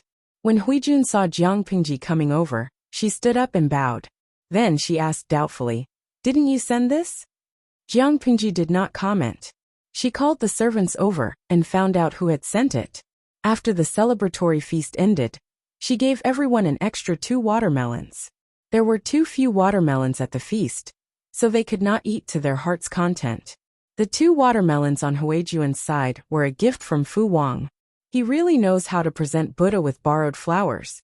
After muttering a few words, she turned her head and told Huijun not to be greedy and eat too much. The doctor came to take a look today. What did he say? Huijun said. The doctor said that the fetus is not very stable. It should be because of the continuous days of marching. He will be fine after resting for a while. Her body's foundation was good. She would be able to stabilize after resting for a while. Takshu has made arrangements for the inner court. You just need to take care of the fetus, Jiang Pingji said. Embroidery hurts the eyes. Don't do this at night in the future. Huijun smiled faintly. You are more meticulous than me as a mother, Jiang Pingji said. After all, you are the child's future godmother. As the mother, you are not attentive. As the godmother, I have to be more attentive. Regardless of whether it was in her previous life or this one, she had always been in awe of new life. After all, new life was the future. The night was dark, but all the houses were still brightly lit. No one was asleep. Why isn't Changxing asleep yet? Feng Jin had a lot to say to his wife, but the little ancestor Changxing stayed in their room and refused to move. Changxing's stomach hurts. Mother, give it a rub. Changxing lay in Wei Jingxian's arms. She propped up her round little belly. Wei Jingxian's hand rubbed her belly with a moderate amount of force. You're already so big. Can't you restrain yourself from eating less? Feng Jin sighed. His daughter was young, but her weight was not small. From afar, she looked like a ball. Although a chubby child was cute, he always felt that Changxing was too fat. Chapter 8:13. No matter how likable his daughter was, she was still a naughty child. Feng Jin simply threw the child to the wet nurse and let Changxing go back to her room to sleep. Changxing's diet has to be more restricted. If she gets any fatter, she won't be able to watch. Feng Jin felt that he should be more ruthless. Which woman of the Feng clan didn't go through such a life? If he couldn't indulge her, he would be harming her. After a period of time, I will write another letter to Big Brother. and ask him to help me find a female teacher with a better temperament. Changxing is still young, but enlightenment should be put on the agenda. In the end, he still doted on his daughter. Feng Jin felt that the teacher's temper was far more important than his talent. A teacher for a day, a father for a lifetime. The teacher was a teacher. As a student, Changxing could not disobey him. However, Changxing had been spoiled by the couple since she was young. She had a bad temper. If she was punished by the teacher for being mischievous, their hearts would ache. Choose someone with a good temper, or at least a higher tolerance level. At the mention of enlightenment and rules, Wei Jingxian's face changed. She hesitated and said, "But Changxing is still young." Feng Jin's heart wavered. In the end, he gritted his teeth and said, "Just because she's young doesn't mean she's immature. You and I can't indulge her." In the era where 13 or 14 years old could start a family and start a career, Changxing was already 2 years old. Indeed, she was not considered young. If it was in the Feng family, when a child could speak fluently, he would be initiated to read and learn the rules. How could he be as leisurely as Changxing? Look at her daily eating frequency. If she didn't gain so much weight, it would be a waste of the fat on her body. Moreover, the earlier Changxing becomes sensible, the more leisurely you will be. He was a man with a wife and a daughter. Why was he living like Su Ku, alone in an empty room every night? No matter how unwilling Wei Jingxian was, she could not object. Feng Jin doted on his daughter. How could he harm Changxing? Parents love their children and have far-reaching plans. But Feng Jin had to ask Changxing if she was willing or not. "Nanny." Changxing was wronged as she was carried back to her courtyard by the wet nurse. She took off her clothes and laid on the couch. The wet nurse helped her cover the brocade quilt. "What's wrong, madam?" The wet nurse was a gentle and dignified woman. Although she was called a wet nurse, in fact, Changxing grew up drinking Wei Jingxian's breast milk. This wet nurse was only responsible for taking care of Changxing's daily life. "Does your stomach still feel uncomfortable?" Her parents indulged her, so Changxing could eat whatever she wanted every day. She had more than 5 or 6 meals a day, and snacks before bed were a must. "Father," Changxing pouted, feeling wronged. "You don't want Changxing anymore?" The wet nurse was startled. With a panicked expression on her face, she hurriedly said, "Eldest lady, you can't say such things carelessly." Laoi loved Dinyangzi the most. He held her in his hands, afraid that she would fall. He held her in his mouth, afraid that she would melt. He truly placed her at the top of his heart. "Auntie, you can't say these words again." Although a child's words carried no harm, a child's unintentional words could cause the listener to take it to heart and alienate the father-daughter relationship. Changxing blinked her eyes and mumbled a response. Then she turned around and did whatever was most comfortable. "Nanny." Changxing closed her eyes and pretended to doze, but she still could not fall asleep. "I miss Wei Susu," the wet nurse said with a troubled expression. "If it's already tonight, I'm afraid Mr. Wei has already fallen asleep." The Wei Susu that Changxing mentioned was none other than Wei Ci, who was a street away from Feng Jin. Ignoring the wet nurse's words, Changxing clumsily climbed up from the bed, hugged her clothes, and wanted to go out. "Look for Wei Susu." The wet nurse was speechless. Although Changxing was young, she had an unusually bad temper. It was not that she had a bad temper, but she was rather stubborn. She would do whatever she wanted to do on a whim, and she would throw a tantrum if anyone tried to stop her. Feng Jin and his wife pampered their only daughter, and the servants complained incessantly. The wet nurse could only find someone to ask for advice from Feng Jin and his wife.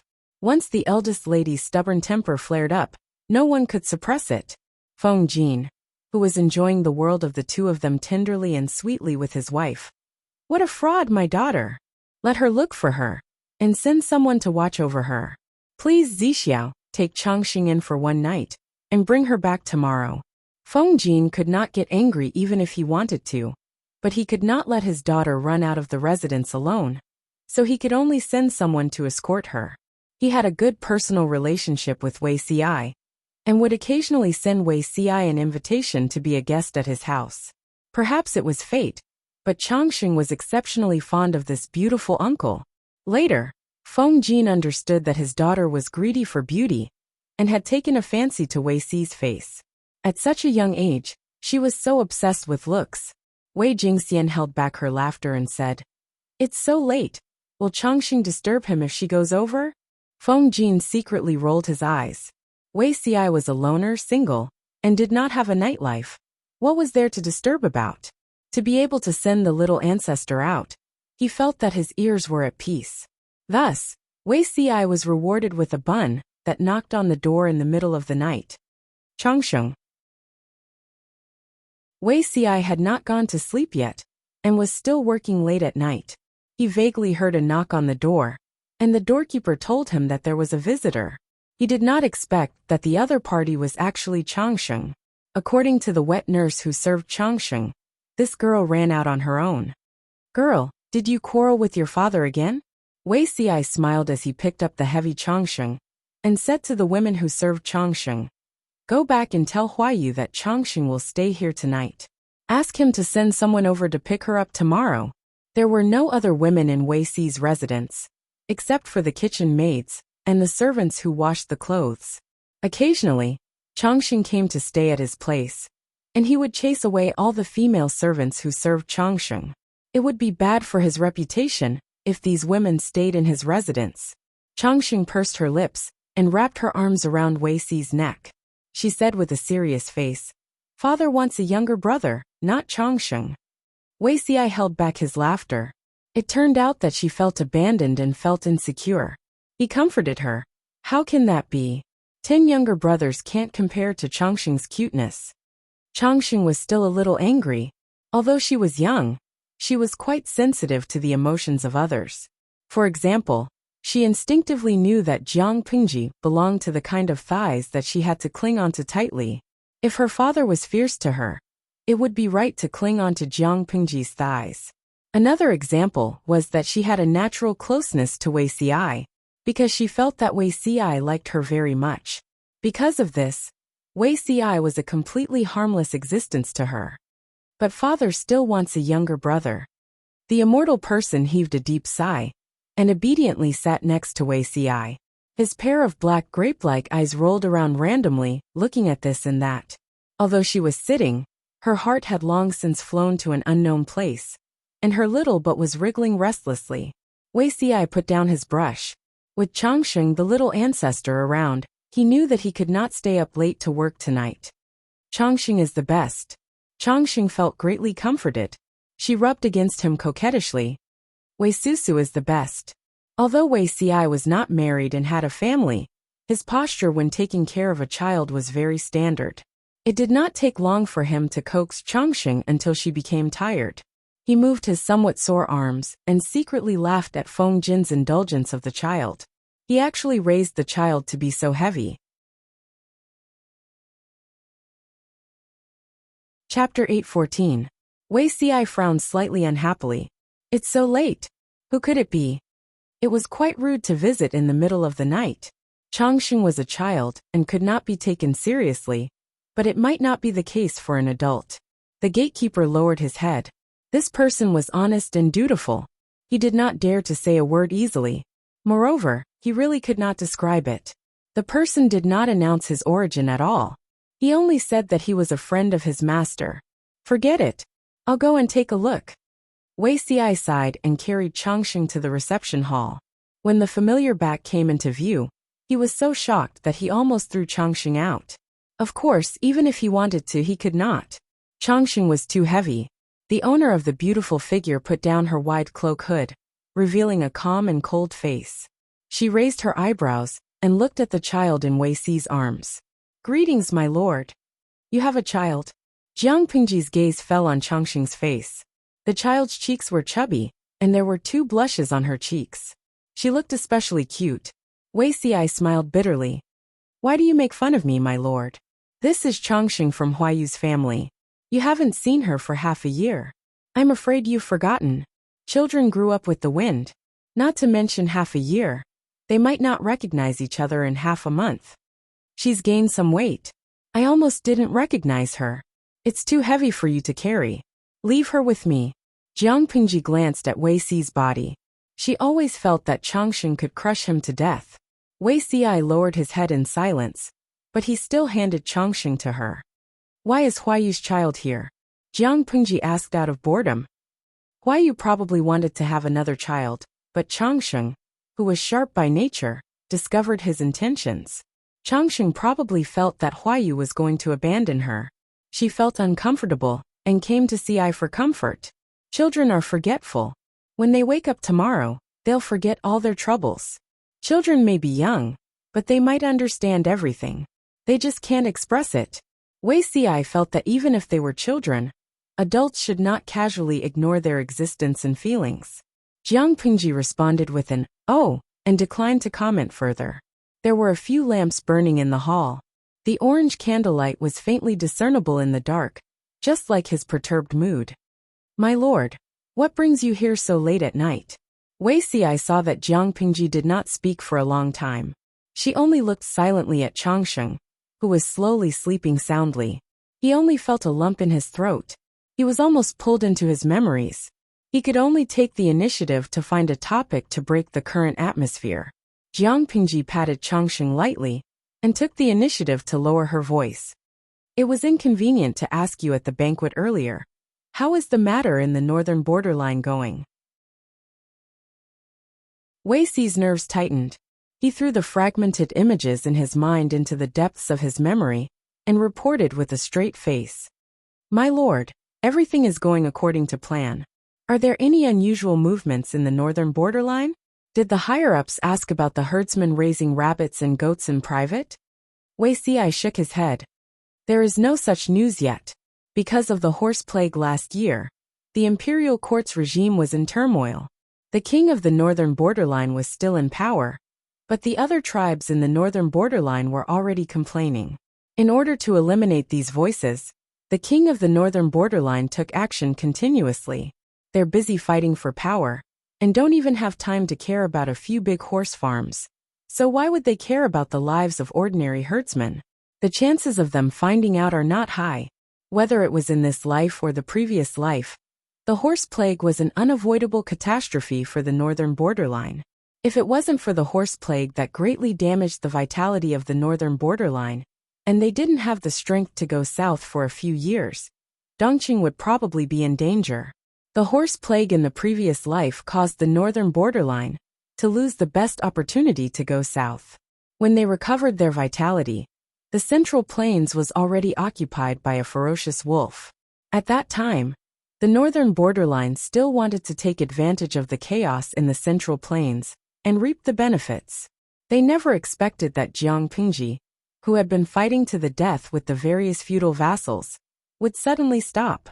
She didn't hesitate to cede her interests, adopt the diplomatic policy of forming an alliance, and turn around to attack the northern borderline. When the northern borderline was killed by her, they would turn around and shed all pretense of cordiality with their allies. In the previous life, the northern borderline was cannon fodder. In this life, they would probably end up even worse. The Lord was so diligent in managing the forces in the northern borderline. Wasn't it to sharpen her knife to attack the northern borderline? Wei Xi said. When the northern borderline's royal court finds out, it may already be 2 or 3 years later. By that time, there were only 2 paths in front of the northern borderline. The first was to fight with their backs to the wall. Regardless of the consequences, they would continue to develop the pastures, raise war horses, and increase their combat power. As long as they conquered the central plains, they would have vast and fertile land and inexhaustible resources. They would no longer have to be crowded in the northern borderline, which lacked food. The second was to allocate manpower to deal with the rabbits and sheep that showed signs of flooding, leaving time for the pastures to recover. If it was the former, it would be a huge gamble for the northern borderline. If they won, they would have everything. If they lost, they would lose all their capital. Not even their underwear would be left. If it was the latter, the northern borderline's recovery would be delayed for a few more years. This time was enough for Jiang Pingji to develop her forces. Jiang Pingji was very satisfied when she heard that. If there were a few more multi-purpose angels like Wei Xi, she probably wouldn't have to worry about manpower anymore. Wei Xi felt uneasy all over. He didn't even dare to look at Jiang Pingji. His eyes were evasive.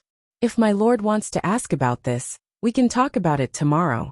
Why did you come so late at night? His lord's identity had just been restored. If it was revealed that she appeared in her subordinate's house late at night, there was no telling what kind of ugly scandals would spread. I came when I wanted to, Jiang Pingji said. Wei Xi was speechless. This was really in line with his lord's usual domineering style. After the two of them finished talking about official matters, the atmosphere fell into a strange silence again. It was like mud that was getting thicker and thicker, unable to be stirred no matter what. Wei Xi's gaze swept over Changsheng, who was sleeping soundly. A question suddenly welled up in his mind. He couldn't suppress that impulse at all. I heard from Huayu that Changsheng's nickname was given by my lord. Jiang Pingji looked up at him and grunted. Isn't there a custom of fathers asking passers-by to name their newborn children in order to seek happiness? Huayu came to me to ask for it. I can't possibly reject him, can I? What's more, I personally delivered Changsheng. She's likable. Wei Xi muttered. A peaceful and carefree life, a long and happy life. Jiang Pingji frowned secretly. What Wei Xi said was the meaning behind the name she had given Changsheng in the past. Wei Xi said mysteriously, I heard from Huayu that he's always wanted another child. When the time comes, I'm afraid he'll come to you for help. Jiang Pingji smiled and said, my literary talent isn't good enough, and my name is also vulgar. Now that I have Changsheng, Huayu won't rush to be abused.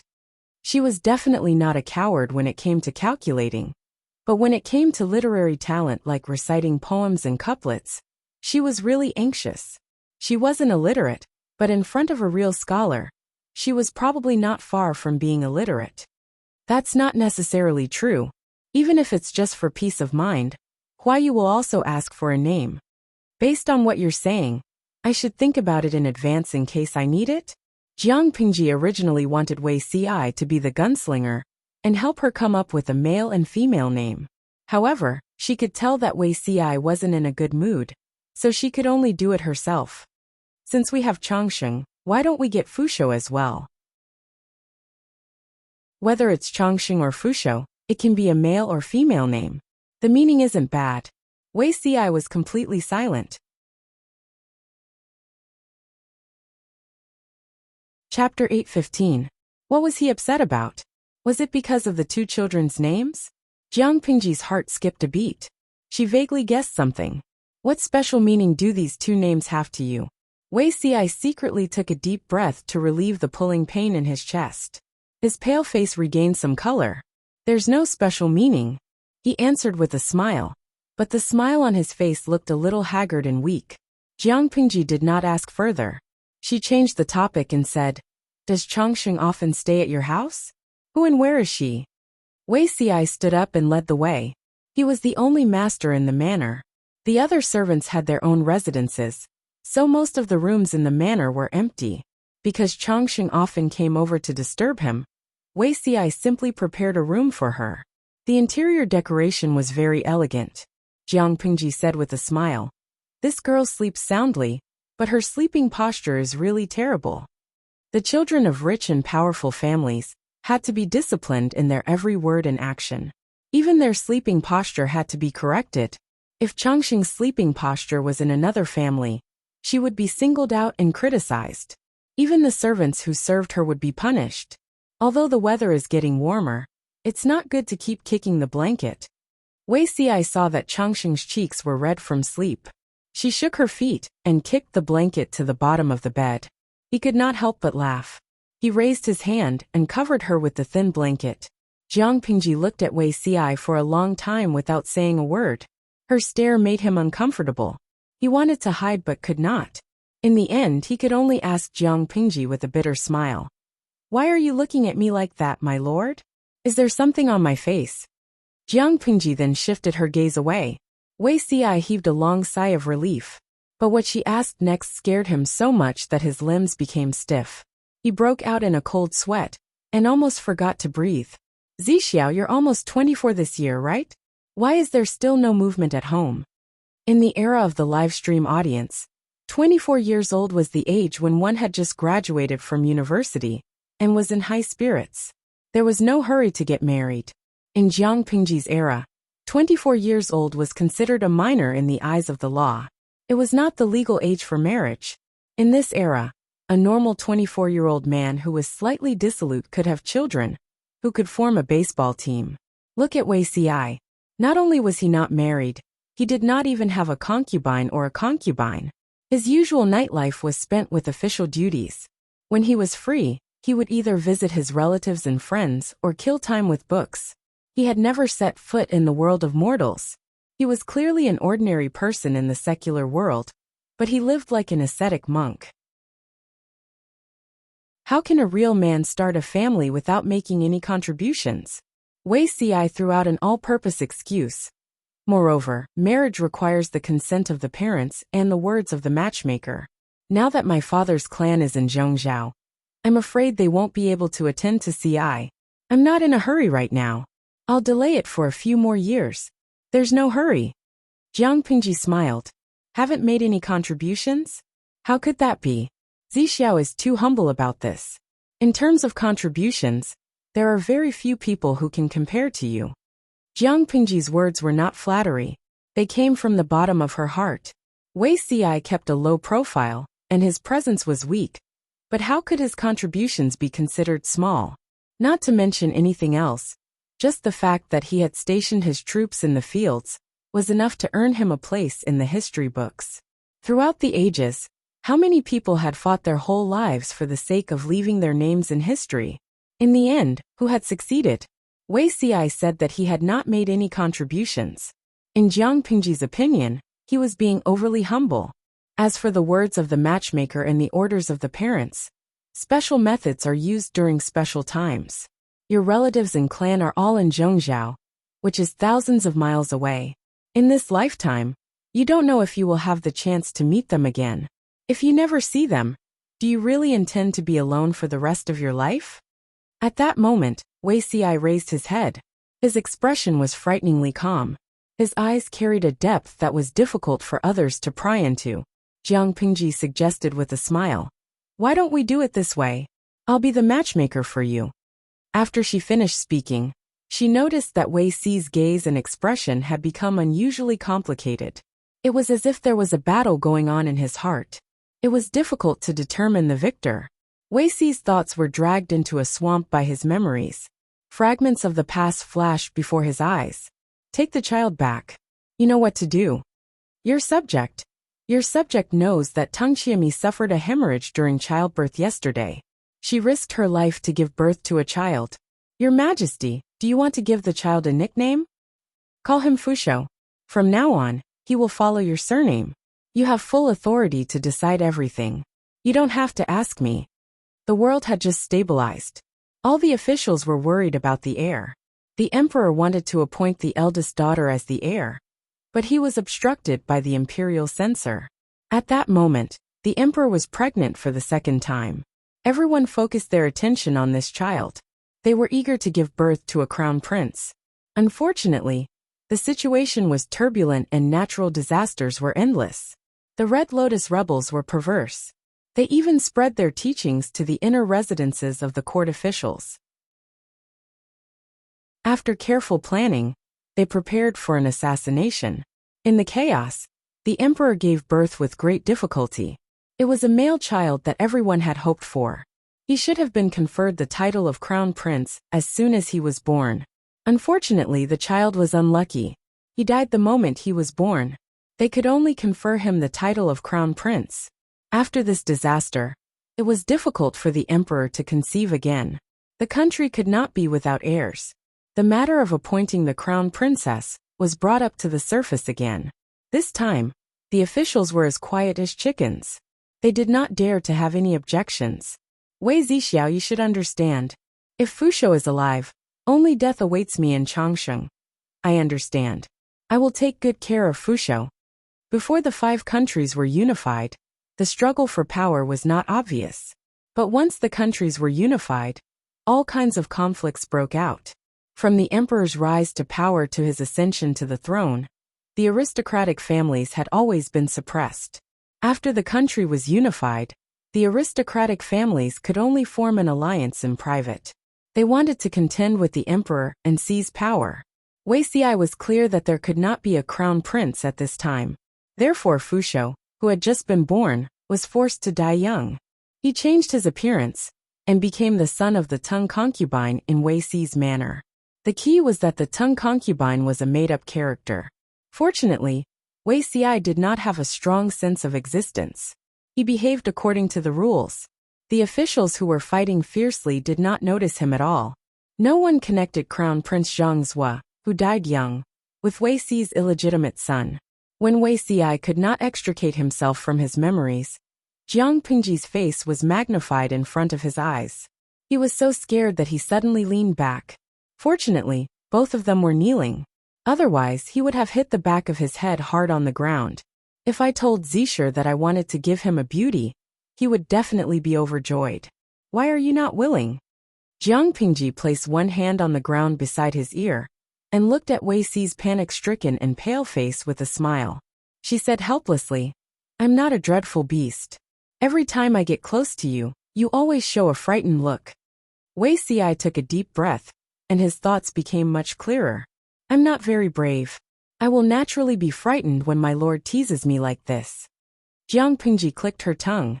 His words were rather resentful. Wuxia said, Can you get up, my lord? This is not appropriate. It will damage your reputation. Your mansion is empty, and there is no one guarding outside. Who would know? Wuxia could not push her away. His face suddenly turned red and pale. Even the red veins at the corners of his eyes were filled with embarrassment. Jiang Pingji could not force him too much. She could only get up. Chapter 8:16. Wuxia looked down and turned his head, trying not to look at Jiang Pingji. Of course the name was not important, but the person. But how would she know what was bothering him? Names could be given, but what if the person was different? He did not want to serve the emperor in this life. She would meet another like-minded partner. What would that have to do with Wuxia? Two of the most important names to him had been given to someone else, and the future would be completely different from the history he knew. This was exactly what he wanted to see. Even so, the discomfort in his heart could not be alleviated in a short period of time. A man's mind is really hard to understand. Jiang Pingji sighed. Before Wuxia could react, she suddenly covered her waist and frowned, as if she was enduring the pain. Wuxia was not in the mood to care about anything else. He quickly asked with concern, Are you feeling unwell, my lord? Jiang Pingji's lips were white. I had to fight in person to conquer Jiamen Pass. Before she finished speaking, Wuxia had already imagined a tragic drama. Countless bloody scenes seemed to flash before his eyes. It has been more than a month since the battle at Jiamen Pass. Why hasn't my lord recovered? Wuxia did not dare to touch her, for fear of accidentally touching her wounds. She was stubborn by nature, and looked weak in front of others. She must have been seriously injured, and had yet to recover. As expected, Jiang Pingji gradually relaxed her brows and said carelessly, Maybe the wounds are too deep to kill. Wuxia felt a fire burning in his chest again. Whether it was in his previous life or this one, this person did not take care of her body. What did she mean by not killing? She was still young and healthy. She could roam around without any problems, so there was nothing wrong with her. But when she grew older, wouldn't the old wounds torture her to death? "Ci, call the doctor over." Wuxi's voice was low, and his words were irresistible. Jiang Pingji did not allow him to do that. She raised her hand and grabbed his hand, preventing him from getting up. "No need, it's just a small injury." She smiled faintly and pulled Wuxi to her side. She spoke before he could object. "Why don't you look at the sky outside? What day is it now?" If they called for the doctor, the news of Governor Lu staying overnight at his subordinate's house would spread before daybreak. In the past, this would have been a wonderful story. Now that I've recovered my true gender, it's no longer a story but a scandal.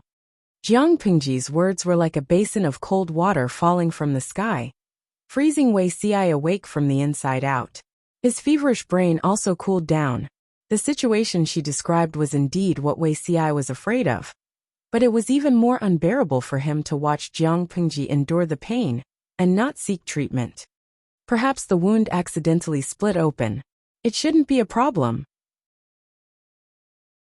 When Jiang Pingji said this, she did not let go of Wei Si's hand. Wei Si's attention was attracted again, so he did not notice. Don't talk. Just let me calm down. Wei Si had no choice but to compromise. He suggested, My lord, why don't I send you back to the district headquarters in secret? Jiang Pingji said shamelessly, There's no need. Returning to the district headquarters would alarm the guards and the gatekeeper. Wouldn't that be revealing the truth? Zixiao, why don't you kindly help me clean up a room? If it's too late, I can make do with Chongqing for the night. What else could Wei Si say? You're the lord. You're the boss. You have the final say in everything. Just as he was about to get up, he was embarrassed to find that his right hand had been held by her. Their skin that was in contact with each other was sweating, but she did not let go. I'm sleepy. Zixiao, don't disturb me. Jiang Pingji wanted to lie down and sleep without any explanation. Wei Si could only swallow the words in his stomach. He maintained his kneeling position stiffly and looked at the person who was carelessly using his legs as a pillow. He was stunned and could not get angry at all. He kept his eyelids open, which kept fighting. He planned to release his right hand when Jiang Pingji fell asleep. At that moment, Chongqing made full use of her terrible sleeping position. She successfully twisted her body and flipped from the head of the bed to the end. The thin blanket covering her body was kicked to the side of the bed. Her plump body was like a fresh flour pancake, lying on the mattress in a posture of a rooster standing on one leg. She licked her lips. There were only a few teeth in her mouth. Sparkling saliva dripped from the corner of her mouth. Wei Si's eyebrows twitched violently. He carefully tilted his upper body and pulled over the thin blanket that Chongqing had abandoned. He covered her properly again. As for carrying Chongqing from the end of the bed to the head of the bed and continuing to sleep, he really could not do such a difficult action now. Looking at Chongqing's sleeping face, then looking at the person on his lap, who was obviously acting like a hooligan, Wei Si only felt that his head was hurting. Why did he feel that he could no longer hide his identity? Why did he feel that Jiang Pingji did it on purpose? This was probably his hallucination, wasn't it? Wei Si sighed. He could only use his hand to support himself on the high cushion and find a slightly more comfortable position to lean against. The surroundings were too quiet. He thought about many things in his mind. None of them were related to work. He felt that he had fallen. Perhaps he was too sleepy. Wei Si could not help but point to his forehead and fall asleep in a daze. However, the dream was extremely unstable. Various scenes appeared one after another. Those uncles only want my younger brother and don't want Chongqing. Grand tutor, I am a burden to mother, am I not? The girl's words caused Wei Si's heart to ache. The scene changed again. In the blink of an eye, the crying girl became a slender and elegant grand nun. Her expression was as rare as her mother's. Grand tutor, is that my younger brother? Wei Si said in the dream. Your Highness, no one in this world can be your younger brother. Mother told me the truth. Grand tutor, you don't have to be so timid. I will take good care of Grand tutor and my younger brother. Although they were not official, they were blood relatives after all. In the 18th year of Yongqin's reign in the Jiang dynasty, Emperor Chun was seriously ill. Everyone in the court was in a state of panic. It was at this time that a case named Crown Prince Zhangzhua shocked the court. I am Crown Prince Zhangzhua. Unfilial son. The more time passed, the more chaotic the dream became. Wei Si stood on the spot in a daze. In the chaos, he did not know what was happening in the world. The scenes melted in an instant and twisted into countless demons and monsters. They all laughed sinisterly and pounced on him. Just as he was about to be swallowed by the demons, Wei Si shouted in horror. His body suddenly leaned forward. Jiang Pingji was pretending to be asleep at first. Later on, she really fell asleep. When the sky was just beginning to brighten, she was awakened by the subtle movements of Wei Si's nightmare. Wei Si was covered in cold sweat. His face was pale, and his lips were trembling slightly because of fear.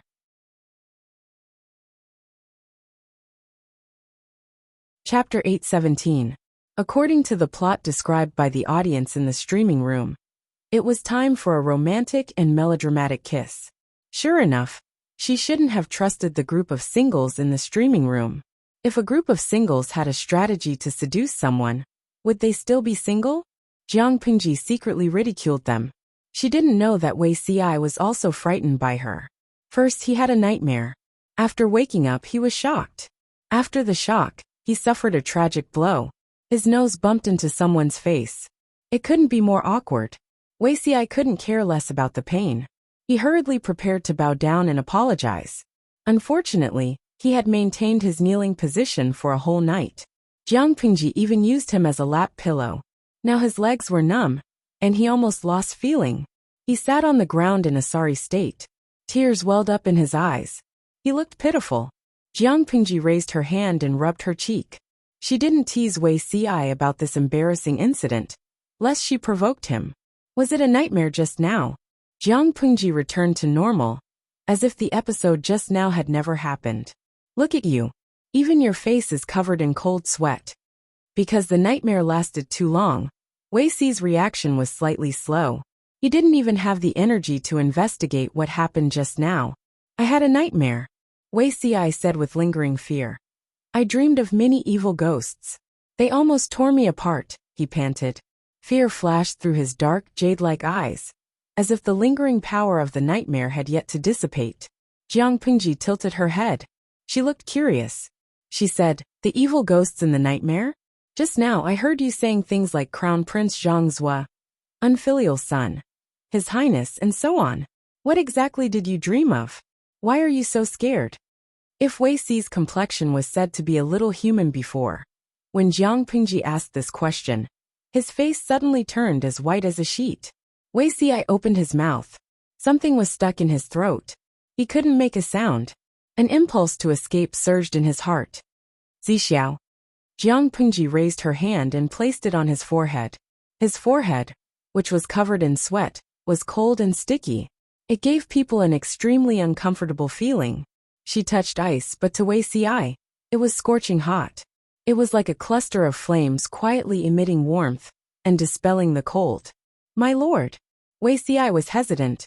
Under the other party's concerned gaze, he awkwardly looked away. I'm fine. Jiang Pingji frowned slightly. How did Wei Ci's behavior look like he was fine? Who was the Crown Prince Zhangzhua that Wei Ci dreamt of? His Highness Changsheng was definitely not the little fat boy who was sleeping soundly beside him. That person had a very important meaning to Wei Ci. As for the mutterings like unfilial son, kneel down for good fortune and longevity, unfilial son pretending to be the heir of the emperor, and deserved to be executed, she felt that the information was too much. Jiang Pingji asked, you haven't answered me yet. What did you dream about? Wei Ci's heart sank. The warmth that he had painstakingly gathered dissipated in an instant. He trembled and said, I can't remember clearly. I only remember that the dream just now was very scary. There were thousands of malicious ghosts chasing after me, demanding my life. I woke up when I stepped on air. Jiang Pingji thought of the audience's advice and comforted him. Dreams and reality are opposites. Don't take it to heart. It's already dawn outside. I see that you haven't slept well all night. Why don't you go and get some sleep? The matters in the government office can be postponed for half a day. Wei Ci's heart calmed down a little, and he heaved a long sigh of relief. Jiang Pingji comforted him like that, which meant that the previous story could be forgotten. Thank you for your understanding, my lord. Jiang Pingji put on a wide hood and sneaked out from the side door. With her skills, she would naturally not be discovered. Wei Ci rubbed his dizzy head and prepared to go back and get some sleep. 5 years had passed since he returned to his youth. He thought that he had gradually forgotten about the past. Who knew that he would be caught red-handed by his lord last night? He was really scared out of his wits just now. He knew that Her Majesty was not a suspicious person, but she was more difficult to deal with than a suspicious person, because any clues could become a stepping stone for her to pry into the truth. Ordinary people could not hide from her eyes at all. Since the establishment of the Jiang Kingdom, the aristocratic families had formed an alliance. They seemed powerful, But when had they not been manipulated by her like monkeys in the palm of her hand? The aristocratic families were like prey in a spider's web. The more they struggled, the more powerless they became. In the face of such an empress, he had to be tense at all times, lest the other party see through his disguise in a moment of carelessness. He had no reason not to be afraid. Even if Her Majesty had just turned 18 years old, she was still not to be trifled with. Since Her Majesty's rise to power, the aristocratic families had been like a carrot, peeling off a layer of the other party's skin from time to time. After being peeled like this for 18 years, even the fattest carrot had become a thin carrot. Every time the aristocratic families were full of confidence that they would be able to make a comeback, reality would always slap their cheeks swollen. The emperor and his ministers, who were extremely harmonious in the imperial court, fought to the death in the imperial court. In terms of danger, there were only 3 times that it was the most dangerous. The first time was the riot of the Red Lotus group. It happened to coincide with Her Majesty's difficult labor and birthday. Many people mistakenly said that Her Majesty had died. Who said that I had a difficult labor? A group of ministers hurriedly cried and mourned. When Her Majesty appeared with a sneer on her face, more than a dozen faces uniformly turned gray. The second time was when Her Majesty wantonly carried out imperial examinations and land reform. The interests of the aristocratic families were affected, and they secretly planned a palace coup. The third time was in the 18th year of Yongchen. Her Majesty was seriously ill and bedridden for several months. Crown Prince Zhang Zhua, supported by the aristocratic families, tried to force her to abdicate. Thinking of the last reason, Wei Xi felt waves of pain in his chest. It was so painful that he could not help but cover his chest, and his face turned pale. The son that he had painstakingly taught for more than a decade was actually stupid enough to be used by others. Instead, he turned against his biological parents. Was the temptation of imperial power and the throne really so terrifying? Wei Xi returned to his dream in a daze. He heard a familiar roar. I was originally the son of the emperor, the legitimate crown prince. Now, I have been framed by scoundrels and become the son of a concubine. Is this really fair? He stood there in a daze. His divine senses were withdrawn from his body, and he could not react. Every word pierced his heart. Who told you that you are the legitimate crown prince? Crown Prince Zhang Zhua was conferred the title posthumously. You are still alive, so this posthumous title is naturally invalid. Now you are treacherously trying to abdicate and trying to kill the emperor. You deserve to be executed. I have never wanted you to be the crown prince. You are standing in front of me. Do you want to reprimand me for making you the son of a concubine and ruining your glory, splendor, and wealth? Or do you think that you are more capable than Changsheng, that you can govern the world and protect the people? Zixiao is a peerless scholar of the nation. He has taught you in every way. But what have you learned from him? You are so stupid. Other than being used by others and falling headlong into the trap that I have set, what other abilities do you have? You are so stupid. Other than the right to inherit the throne and his identity as a prince, Wei Xi had never wronged this child. In the end, he was called a scoundrel.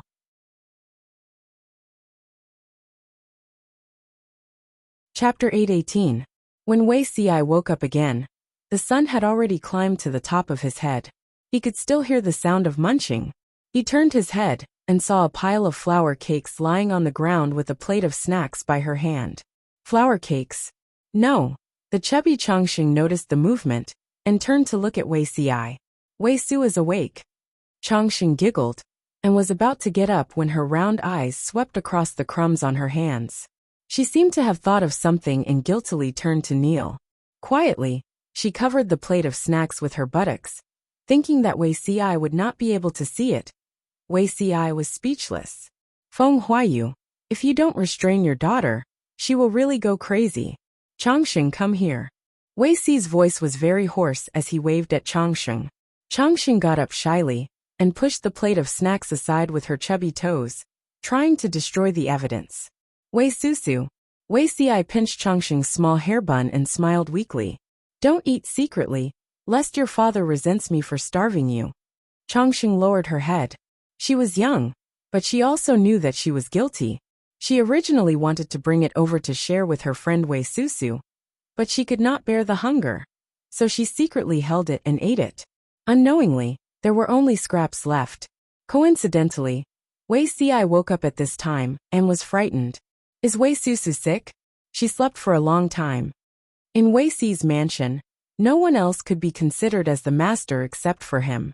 Changxing naturally came and went as she pleased, and the servants did not dare to restrain her. She's not sick, she just doesn't want to get up. Changxing nodded and made an O sound. She quietly covered her mouth and said, Changxing doesn't like to get up either, the nanny is bad. Every time she wanted to stay in bed, the nanny would always carry her out of bed. Every time this happened, Changxing would be extremely resentful. Why couldn't she be fatter and heavier, so that the nanny could not carry her? Wei Ci laughed involuntarily. He asked the servant to take care of Changxing while he went to take a bath and wash off the sticky sweat on his body. Only then did he feel refreshed. Your mouth has never been idle all day long. Wei Ci was haunted by nightmares and his breath was weak. He was panting after 2 steps while carrying the heavy Changxing. Fortunately, the 2 families were not far apart. Otherwise, he would have lost his life. I've really troubled you last night. Changxing is a stubborn child. I really can't do anything about her. Feng Jin had already come back from work for lunch, so he asked Wei Ci to stay for lunch. The Feng family was strict and did not like to be extravagant. Therefore, the lunch at Feng Jin's house leaned towards a vegetarian diet, which suited Wei Ci's taste. Children are all like this. They like to stick to others. This is their nature. After lunch, Wei Ci regained some energy. Feng Jin did not suspect anything else. He asked, Zixiao, are you also worried about what happened in the morning? Wei Ci was surprised and asked in a daze, what happened in the morning? Everyone's office was not in the same place, and they could not meet each other every day. So Feng Jin did not think that Wei Ci did not go to the government office at all today. About the Wanzhou government, Feng Jin's brows were tightly furrowed. He was rather vexed. The prefecture? Couldn't they just use the original state capital? My lord is not a person who likes to be extravagant, and she will not waste money and manpower just for her own enjoyment. Wei Ci said without thinking, could it be that Huayu has been frowning because of this matter? Feng Jin said, the previous state capital has been burned down by the remnants of the Tsingyi army. If we choose that place as the state capital, it will take at least a year for it to take shape. As for Xiaoyu's side, it will cost nearly 1 million taels, not to mention other labor costs. Because of the war in the north, the people of the original state capital had long dispersed. If they rebuilt the state capital there, not only would they have to spend a lot of money, but they would also have to spend a lot of effort to recruit labor. It would be a waste of time and effort. It was not worth it. Moreover, the state capital was similar to the central brain of the entire power, so they could not be careless. Wei Ci furrowed his brows. After thinking deeply for a while, he made a decision. What did my lord say? Feng Jin said, my lord's intention is clear. It will not delay official business and waste money and manpower. As for where to choose, she has no opinion. Wei Ci asked again, what about the others? Feng Jin paused, then said rather awkwardly, the others' opinion. They want to set the state capital in Shangjing. Shangjing. This was the same as Wei Ci's choice. However, looking at Feng Jin's expression, one could tell that he was struggling in his heart. It was not appropriate to set the state capital in Shangjing. Huayu doesn't seem to agree. Wei Ci used a declarative tone. Feng Jin laughed bitterly and said, Shangjing is the capital of Dongqing. If my lord sets the state capital there, I'm afraid it will cause gossip. Moreover, Shangjing experienced a huge earthquake. Every time I go near there, I feel terrified. What happened that year is still vivid in my mind. Back then the power of the earthquake was too great. How many lives were lost? Even though more than 2 years had passed, every time Feng Jin recalled the scene of that day, he still felt terrified. The imperial court has moved the capital to Qinzhou. Shangjing is no longer the capital. If other people were gossiping, just let them be. His Highness might not take it to heart. Even if there are complaints in the imperial city of Qinzhou, Can they remove my Lord State Magistrate?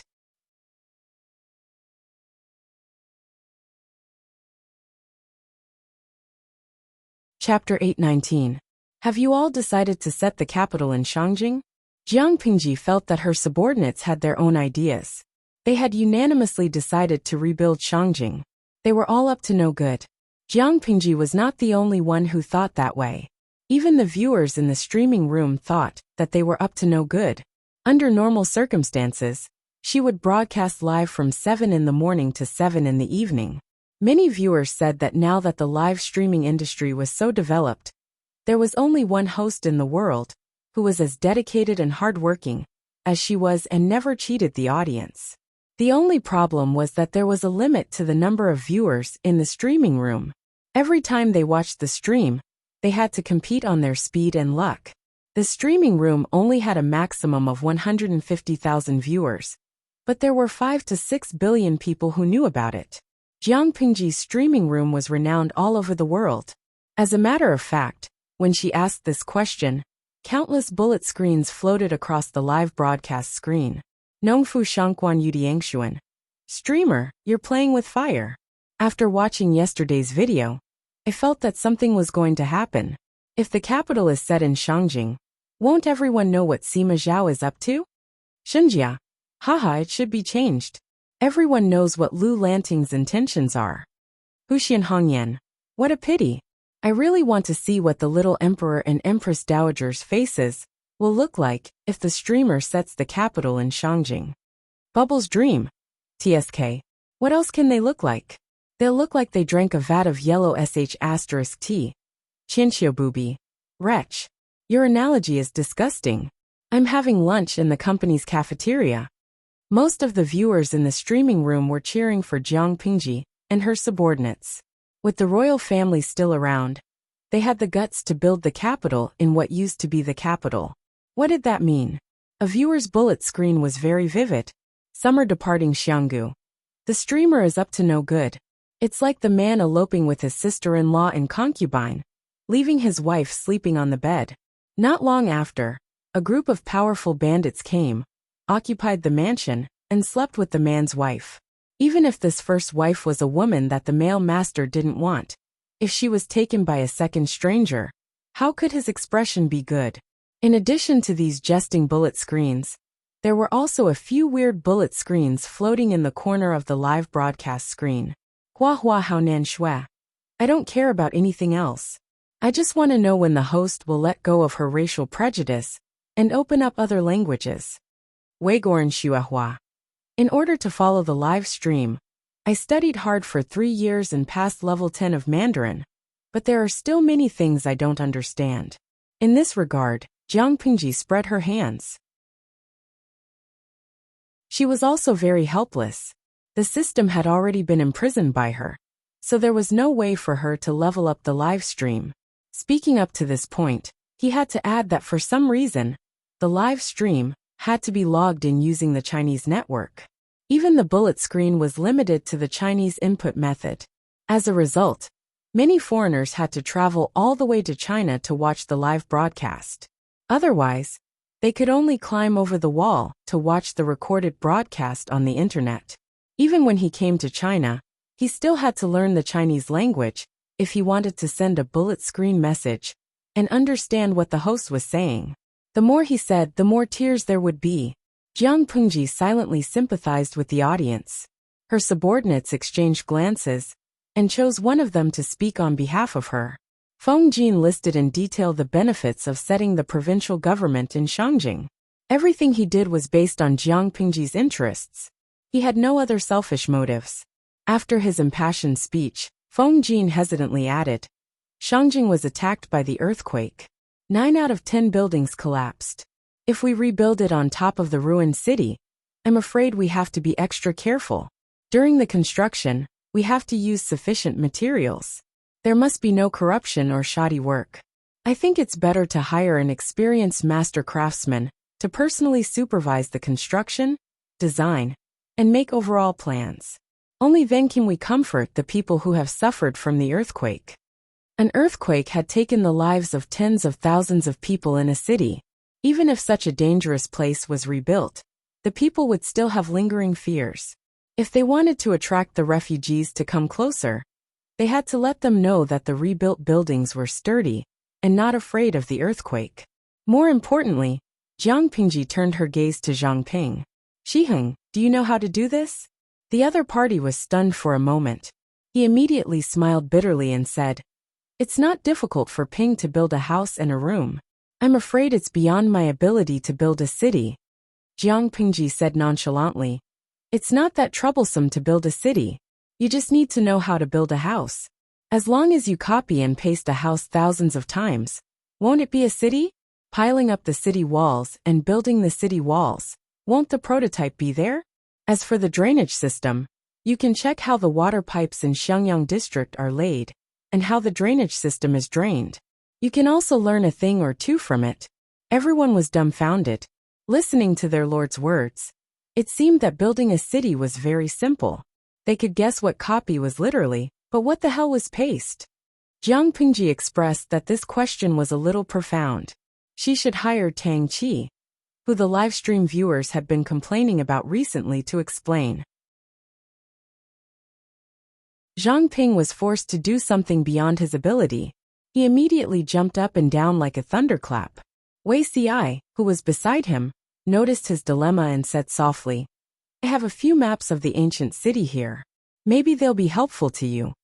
When Zhang Ping heard that, he was suddenly enlightened. He felt that he had found a strong backer. He decisively stepped out and dragged his friend Wei Ci into the fire pit without another word. "My lord, I want to borrow someone from you," Jiang Pingji said with a smile. "It's better to build the prefecture as soon as possible. Now is the time to cultivate and recuperate. Other matters are not busy, so naturally, I have to make way for this matter. Tell me, who do you want to borrow? As long as it's within my means, I'll try my best to fulfill your request." Zhang Ping bowed with folded hands and said, "My lord, please lend me Zixiao." Zixiao is erudite and multi-talented. He has dabbled in the 5 elements, 8 trigrams and Qimenduanjia. He has also been particular about architecture, and he's also good at calligraphy and painting. If I can get Zixiao's help, I think I'll be able to draw the map of the prefecture very soon. Wei Ci was speechless. "I have something to say, but I don't know if I should say it." He kindly lent out the precious map and tried to help his friend, but this stupid teammate directly pulled him into the fire pit. He was furious. Did this guy think that the map of a city was so easy to draw? Jiang Pingji saw Wei Ci's expression of wanting to say something but hesitated. She couldn't help but curl the corners of her lips and say, "As you say." Zhang Ping was overjoyed and hurriedly thanked her. "Thank you, my lord." Wei Ci was by Zhang Ping's side. He silently chuckled. He really wanted to beat the cheater beside him to death. The others who were not named heaved a long sigh of relief. They had escaped. They were not stupid. Even if they had not done it before, they knew how tiring it was to build a city. Working overtime was not considered tough, but they were afraid of living in the construction site all year round. Everyone could not hide in time. Only one person did not know the inside story.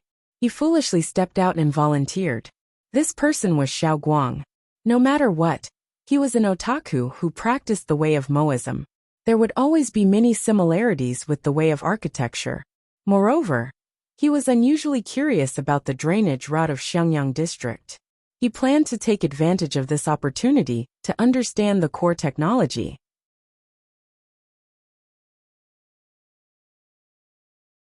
Chapter 820. Building a city required an on-the-spot investigation, measurement of the land, and a clear understanding of the situation before starting to design and draw the blueprint. Wei Ci knew that he had been tricked by Zhang Ping, his useless teammate.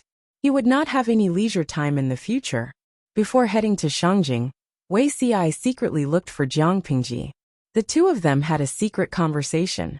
Only they knew about the content of the conversation.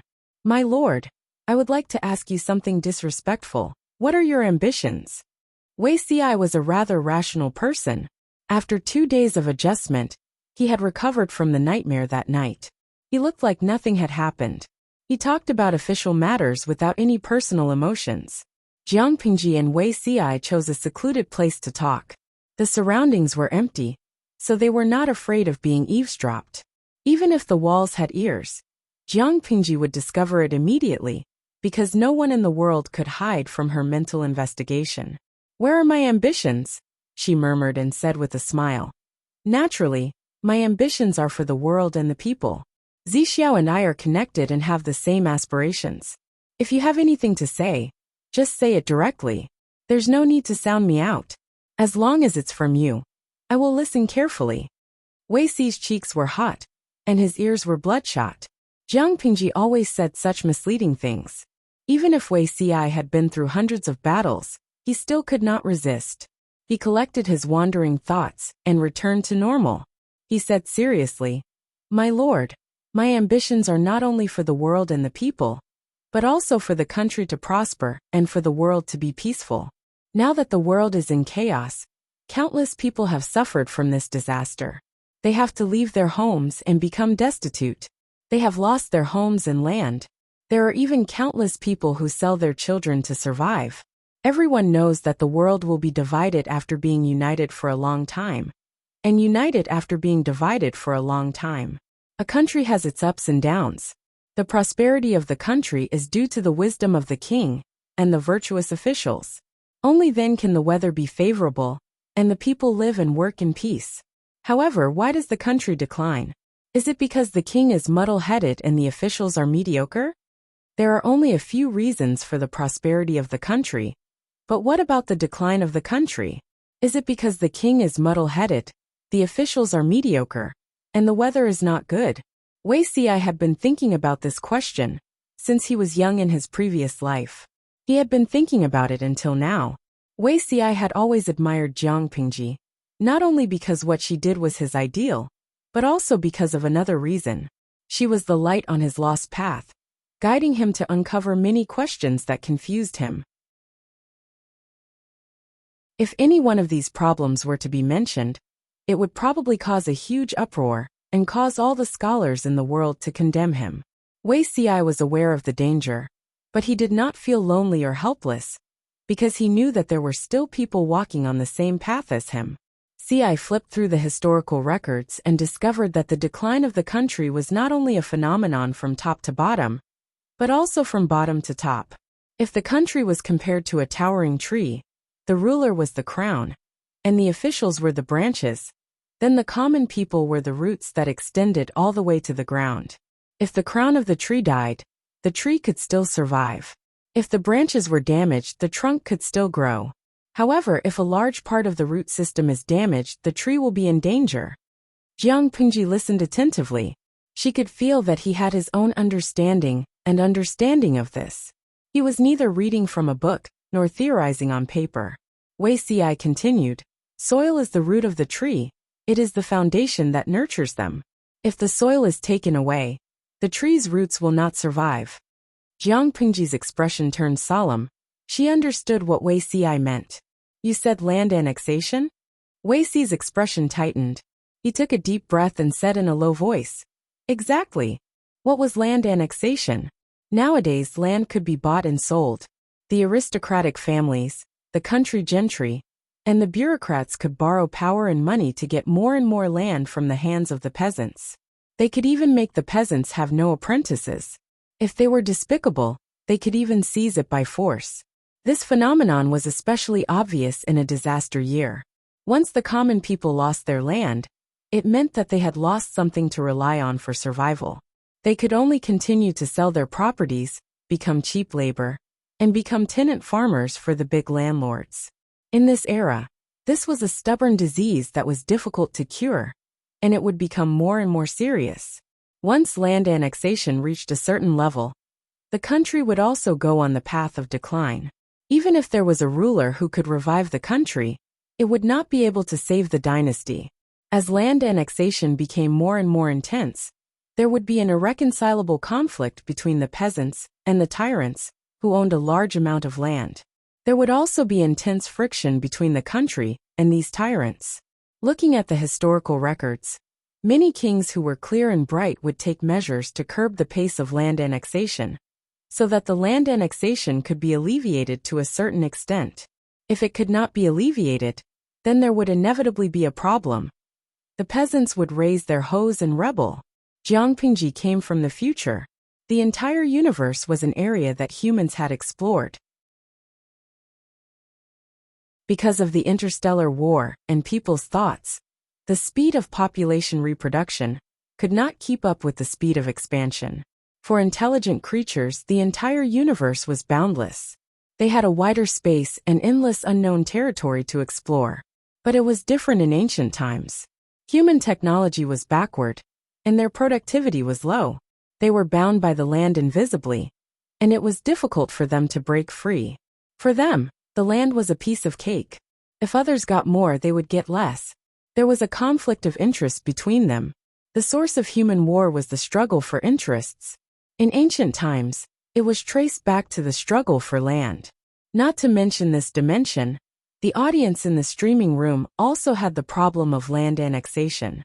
In the history of Hua country, successive dynasties had passed laws to adjust the governance of land annexation, and the land reform had been carried out step by step.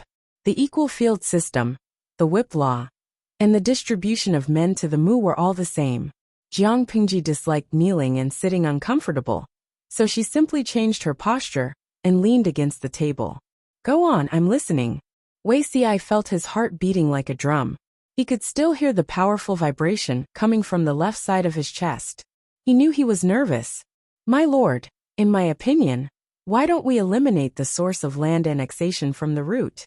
As soon as he said this, Wei Xi felt his whole body lose its strength. He was only waiting for Jiang Pingji to express her opinion. Jiang Pingji asked, eliminate the source? Wei Xi did not say anything else. He only said 8 words. All the land under the heavens belongs to the king. Jiang Pingji was shocked. She looked up and met Wei Xi's eyes. She saw the determination in his eyes. After a while she smiled happily. Okay, I got it. All the land under the heavens belongs to the king. She liked this sentence. Not only did she like this sentence, but she also seemed to like the person who said it. Zixiao, come here. She waved at Wei Xi. His face turned from pale to rosy. When he heard her call, a trace of hesitation flashed in his eyes. However, Wei Xi never knew what no meant when facing Jiang Pingji. He walked forward on his knees. The distance between them was less than 10 inches. Jiang Pingji suddenly grabbed his hand. Wei Xi was so shocked that he almost jumped up. Don't be afraid. I won't eat you. Wei Xi secretly revealed a bitter smile. She indeed wouldn't eat him. But to him, it might be more frightening than being eaten. Zixiao's filial piety is with me. Wei Xi widened his eyes in shock. His eyes, which contained all the stars in the universe, were so bright that it was dazzling. The audience in the streaming room who was watching the whole process. Burp.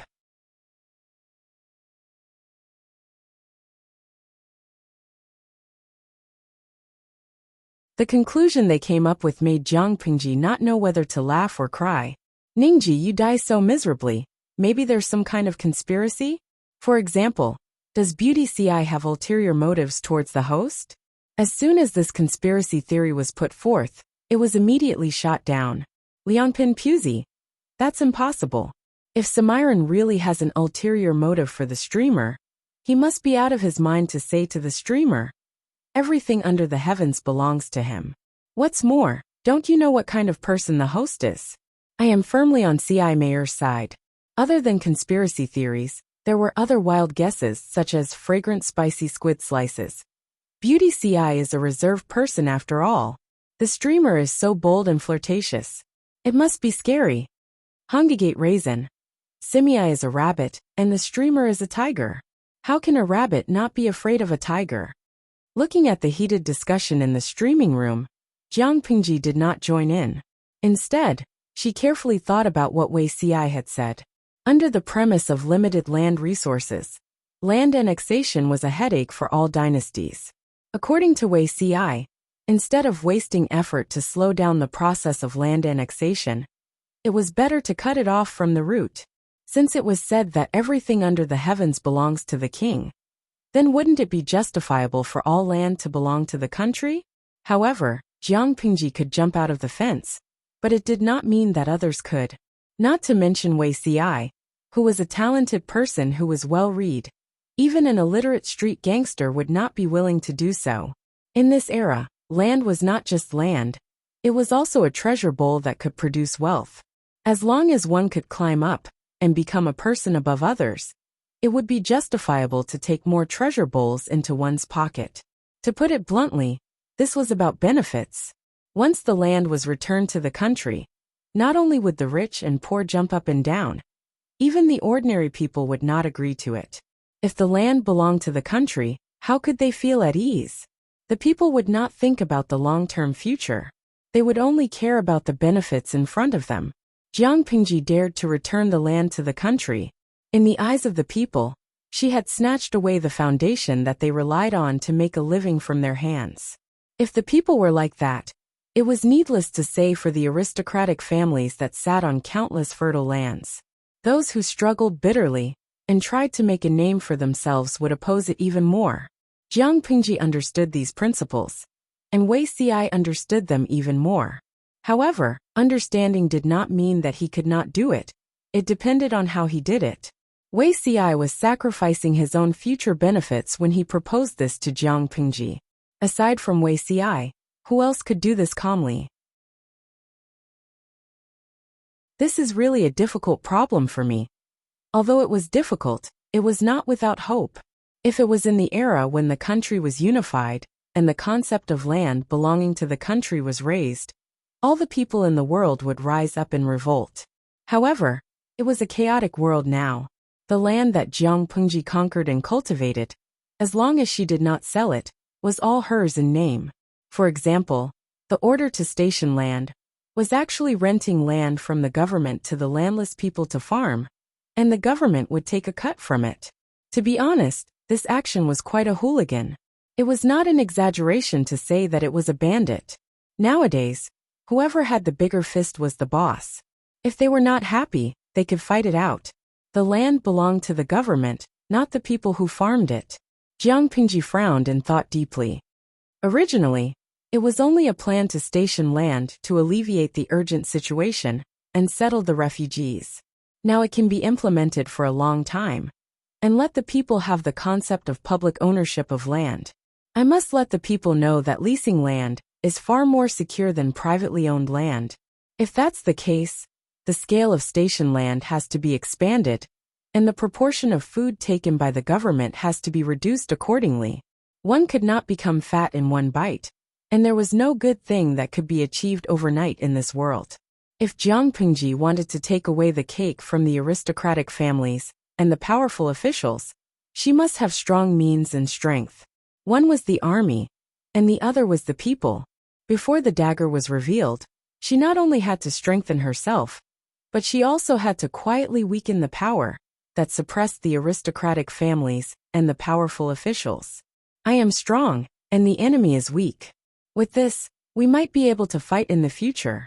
However, before her personal strength reached a certain level, she and Wuxia could not reveal this idea to avoid being criticized by the world.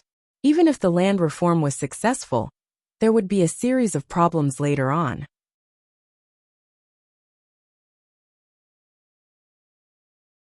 Chapter 822.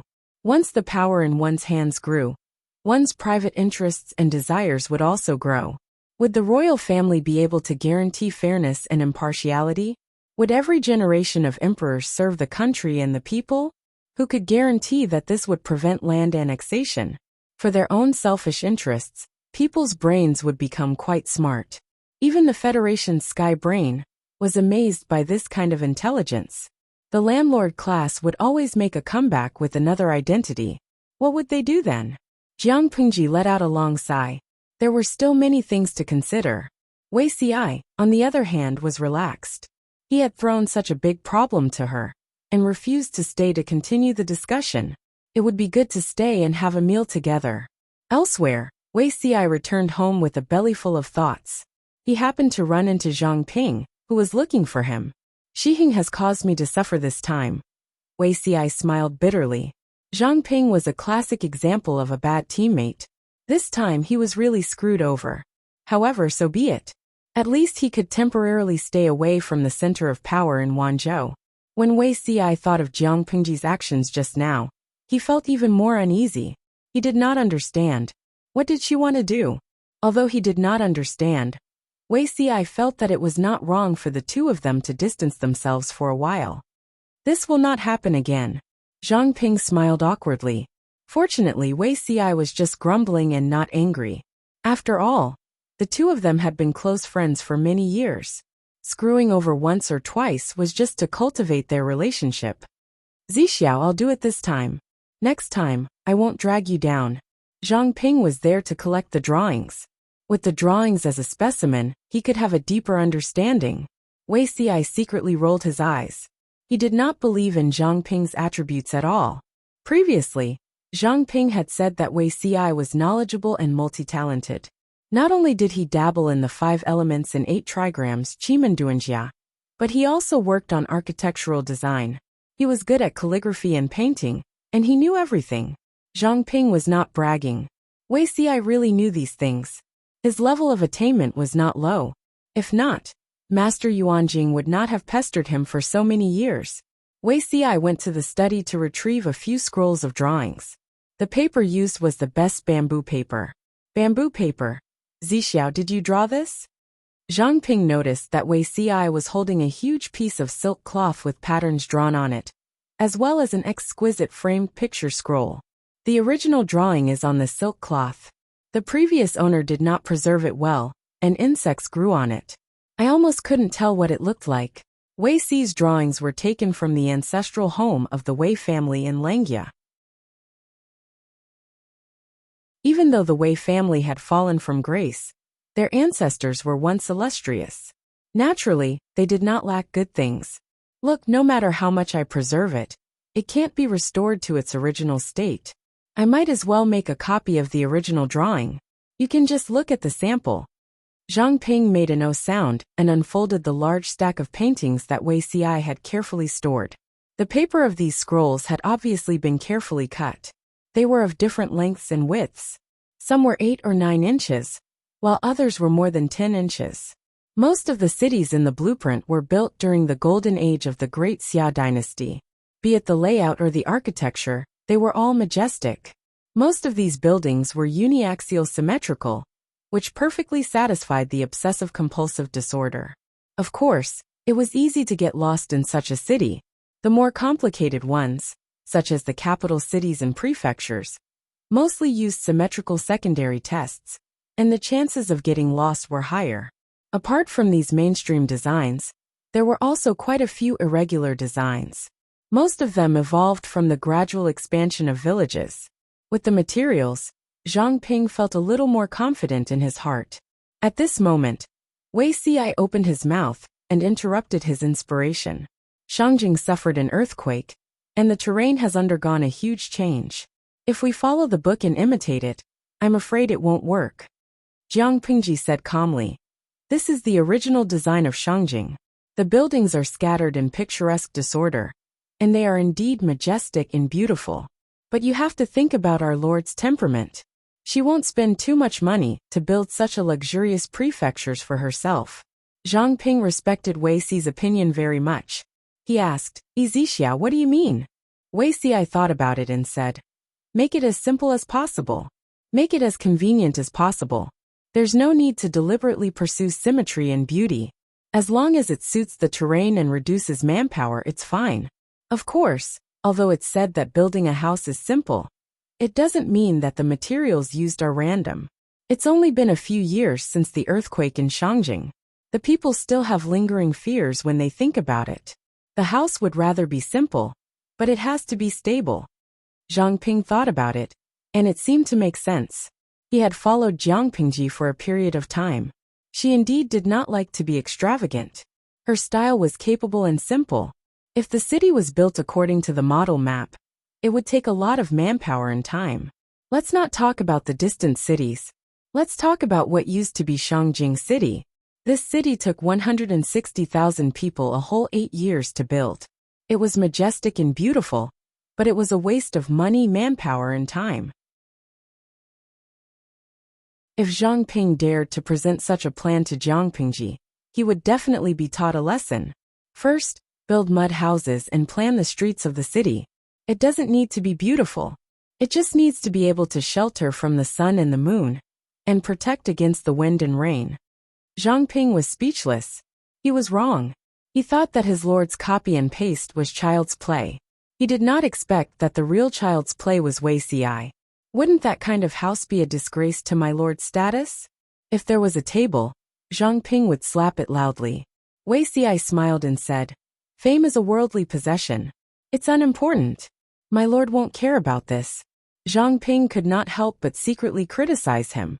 "Do you think you're my lord? How can you know what she's thinking?" For many people, houses and clothes are their pride.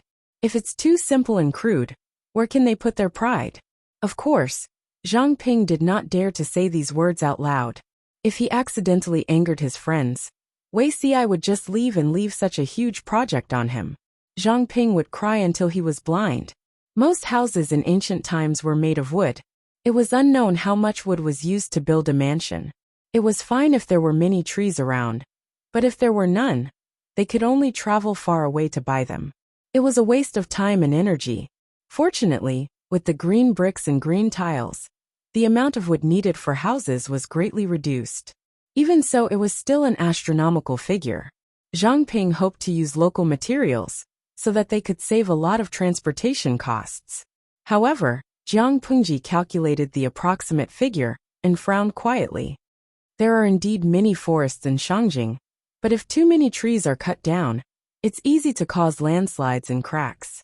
When she said that, Zhang Ping was shocked. Was it that scary? In the past, he had heard that when the mountain god was angry, the mountain would collapse and the sand would roll down when thunderstorms occurred. But were the two related? Let's do it this way. We'll use local materials for 30% of the wood. For every tree we cut down, we must plant 3 saplings. The remaining 70% of the wood will be purchased from the nearby Shangyang County. The gentry families in Shangyang County also deal in wood. They can't ask for more than such a big business. Let Xiaoyu discuss this matter. As for the green bricks and green tiles, I'll write a warrant for you. You can pick a few skilled brickmakers.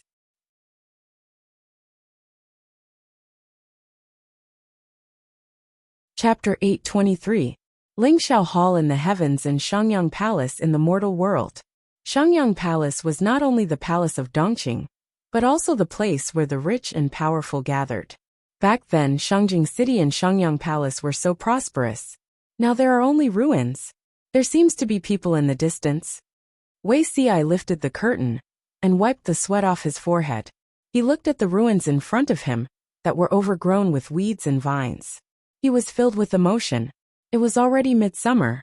The scorching sun hung high above their heads, scorching their skin. No matter what, it is Shangjing, a treasured place where the rich and powerful gathered. When the earthquake happened suddenly, many houses collapsed and were buried in the ruins. Refugees gathered here, searching for money under the ruins to make a living. Therefore, scattered villages slowly formed around it. Zhang Ping was dressed in a brown sackcloth, and his long hair was tied up with a cloth. If it was not for his scholarly aura, one might think he was an ordinary farmer. He took a bamboo hat from the carriage and gave it to Wuxia to shade him from the sun. Let's investigate first, and then make a decision. Shangjing City used to have a floating population of 200,000 to 300,000, but now it had become ruins where no one could be seen. In just over 2 years, wildly growing vines covered the ruins. Occasionally, a few rats could be seen shuttling around. Wuxia and Zhang Ping brought over 10,000 laborers. The remaining manpower was planned to be recruited locally, taking the opportunity to absorb refugees and reduce hidden dangers. The two spent a few days walking around Shangjing City and the nearby mountains, familiarizing themselves with the surrounding terrain and replanning the layout of the city. Wuxi's memory was excellent, and he had a photographic memory. In just a few days, he memorized the surrounding terrain and drew them on paper. After some discussion, the two compared the original layout of Shangjing City and made some improvements and adjustments to the layout of the state capital. I really wonder if there is anything in this world that you can't do. Zhang Ping came back from outside. His exposed cheeks and neck were scorched black and red by the scorching sun. His clothes were soaked in sweat, dry and wet, wet and dry again. After a busy day outside, Zhang Ping was so thirsty that his throat was about to emit smoke. When he returned, he gulped down a mouthful of water. He saw a huge piece of bamboo paper on Wei Xi's table. On it, a plan of a city was drawn with fine charcoal. As for why Wei Xi wanted to use the trimmed charcoal to draw, Zhang Ping did not ask since Wei Xi answered so quickly. There is a limit to one's strength, and the will of the heavens cannot be changed. Xi is just an ordinary person. There are still many things that I don't know how to do. Wei Xi smiled as he carefully rolled up the finished product and put it away. He took out another roll of paper from the side and slowly unrolled it. Compared to the previous drawing that seemed to be drawn with a ruler, this drawing was much more casual. These are the villages, mountains, and forests near the old site of Shangjing City. The soil in these places is quite sticky and suitable for making green bricks. There are also villages gathered nearby, and they add up to 1,000 people. We will recruit the people nearby and have them build a direct road to Shangjing. The amount of wood, stone, and sand needed to build the city is huge. We can't just use them in one place. The materials used to build the city weren't expensive, but the transportation costs were. Wei Xi calculated carefully and decided to spend manpower to build the main road first. Once everything was ready, he would start building the city. As big as Shangjing was, the ruins of the entire city still had to be carefully cleared out. Those that could be reused would be reused to save costs, and those that could not be reused would be disposed of. Zhang Ping casually waved his hand and said, "You can decide." Wei Xi's expression froze, and he looked at Zhang Ping with some hidden bitterness. People like Zhang Ping were described as pig-headed teammates. Under the scorching sun, Zhang Ping and the others were sweating profusely. Their immediate superior, Jiang Pingji, was holding a watermelon and chatting with Cheng Cheng. The watermelon production was limited, and most of it was supplied to meritorious subordinates. The rest was thrown to the guest house and sold to the customers. With Jiang Pingji's support, the official restaurant, the guest house, had been opened all over Wanzhou. There was one in every county in the territory. With new dishes and management methods, it quickly gained a foothold in the local area. According to Jiang Pingji's instructions, the guest house took the medium to high-end route.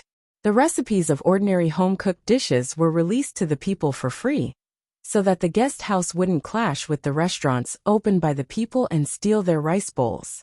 The more guest houses opened, the more jobs they could provide, and the more disabled soldiers or the relatives of the deceased could be settled.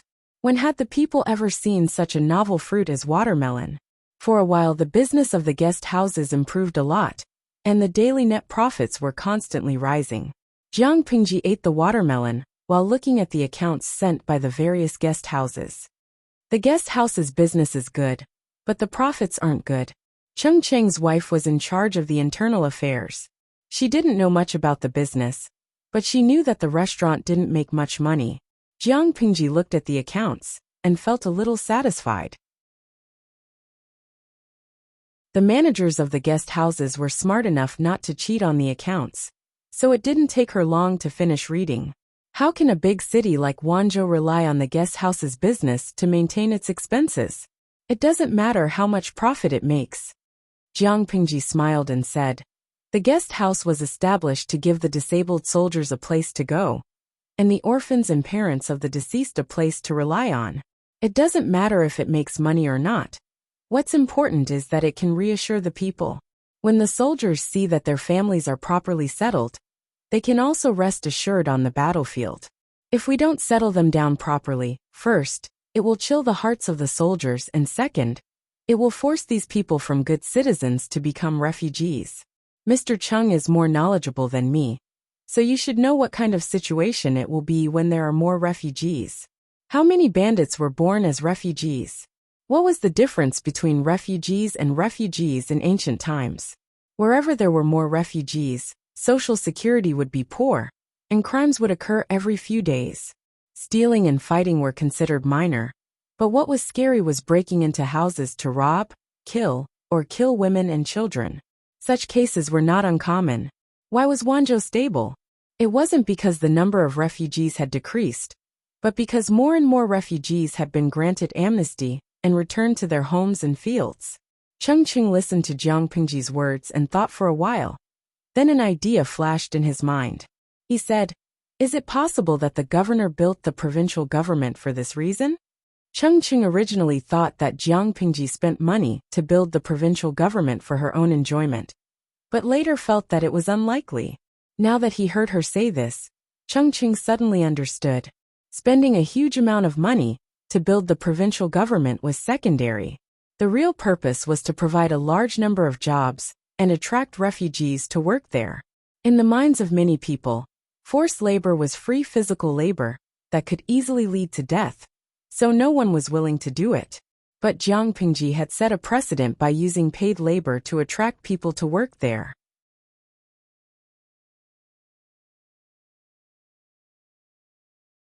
Chapter 824. Cheng Qing calculated silently in his heart. He had to admit that the young governor in front of him was really good at accounting. In the eyes of outsiders, labor was free, but Jiang Pingji paid the workers. That was a stupid move. Was that the truth? Cheng Qing didn't think so. Jiang Pingji seemed to be at a disadvantage, but she was actually taking advantage of everything. Young people nowadays are really shameful. Cheng Qing sighed. The girl in front of him was a few years younger than his youngest son, but she was ahead of everyone else. Jiang Pingji said humbly, "You flatter me, Mr. Cheng. I still have a lot of things I don't understand and need your guidance." Cheng Qing smiled and waved his hand. "I'm old and useless. I only hope that I can live the rest of my life in peace." Jiang Pingji smiled and said nothing, but she snorted coldly in her heart. If Cheng Qing was the kind of person who preferred stability, he wouldn't be so troublesome. Speaking of troublemakers, the person in front of her was also a troublemaker. What was Cheng Qing doing? This person spent a lot of time, and finally came up with a way to use different patterns to punctuate sentences. In fact, most scholars had their own habits of reading sentences, and they often used small symbols that they were used to mark sentences. On this basis, Cheng Qing proposed to use a unified symbol to punctuate sentences. At present, he was worried about what pattern to use. Since it was a symbol used to punctuate sentences, the symbol naturally couldn't be too complicated. But it couldn't be without a symbol. He scratched his head and thought of several patterns, but he was not satisfied with them. So he looked for Jiang Pingji and asked her to give him some suggestions. Seeing the pattern that Cheng Qing sent, the audience in the streaming room exploded before Jiang Pingji could come up with any ideas. Yu Jinxiang. Oh my God, is this the ancient version of punctuation? But other than the dot and circle, I can't recognize anything else. Cheng Qing gave a variety of symbol designs. The simpler ones, such as solid black dot and hollow circle, and the more complicated ones were similar to the oracle bone script. The former was considered simple, but the latter was cumbersome and complicated. Jiang Pingji looked at it carefully, but she still felt that the patterns were too complicated and not concise. She was straightforward. Cheng Qing heaved a long sigh and said, "It's indeed complicated. If it's used for writing, it looks gaudy and affects the beauty of the paper. Some of the diagrams are too large, and they are not simple to use. This matter is really worrying." Cheng Qing was extremely worried, and the audience in the live broadcast room suddenly became excited. They felt that punctuation could be used. If they could see familiar punctuation in the live broadcast room, they would feel a sense of accomplishment. Li Wushuang. Streamer, let me introduce something good to you. Our punctuation marks here are pretty good. The audience in the streaming room was enthusiastic, and Jiang Pingji had the same intention. She took out a new piece of paper and pretended to think for a moment. Then she picked up a pen and drew a dot and a line. Cheng Qing looked at it carefully. "What is the meaning of this, my lord? I thought that the words we learned today are made up of dots and lines. Since you want to create symbols to punctuate sentences, why don't you evolve it on this basis?" Jiang Pingji drew and wrote at the same time. Cheng Qing's eyes gradually lit up, as if he had received great inspiration. "According to what my lord said, a dot and a line can be used." Cheng Qing thought about it, and drew a small circle on the paper with a pen. It was a full stop that the audience was familiar with. Such a small circle is concise and clear. If the blank space in the middle is painted, it will look different. Jiang Pingji said with a smile. Exactly. You can also add a stroke to the black dot. It's also simple and easy to remember. She drew a comma. The black dot had a tail hanging from it, and it looked like a tadpole. The pattern was not big, and the image was concise and to the point. It was indeed easier to remember than the pattern that Cheng Cheng had just come up with. Cheng Cheng was suddenly enlightened. Inspiration swarmed in, and he hurriedly extended his creation on this basis. Jiang Pingji guided him from the side, and in a short while, she came up with a few basic symbols. Every time one was added, the bullet screen in the live broadcast room became lively, as if it was a festival. They did not witness the birth of the symbol, but they witnessed the entire process of the symbol growing from nothing to something in another dimension. It was a great sense of accomplishment.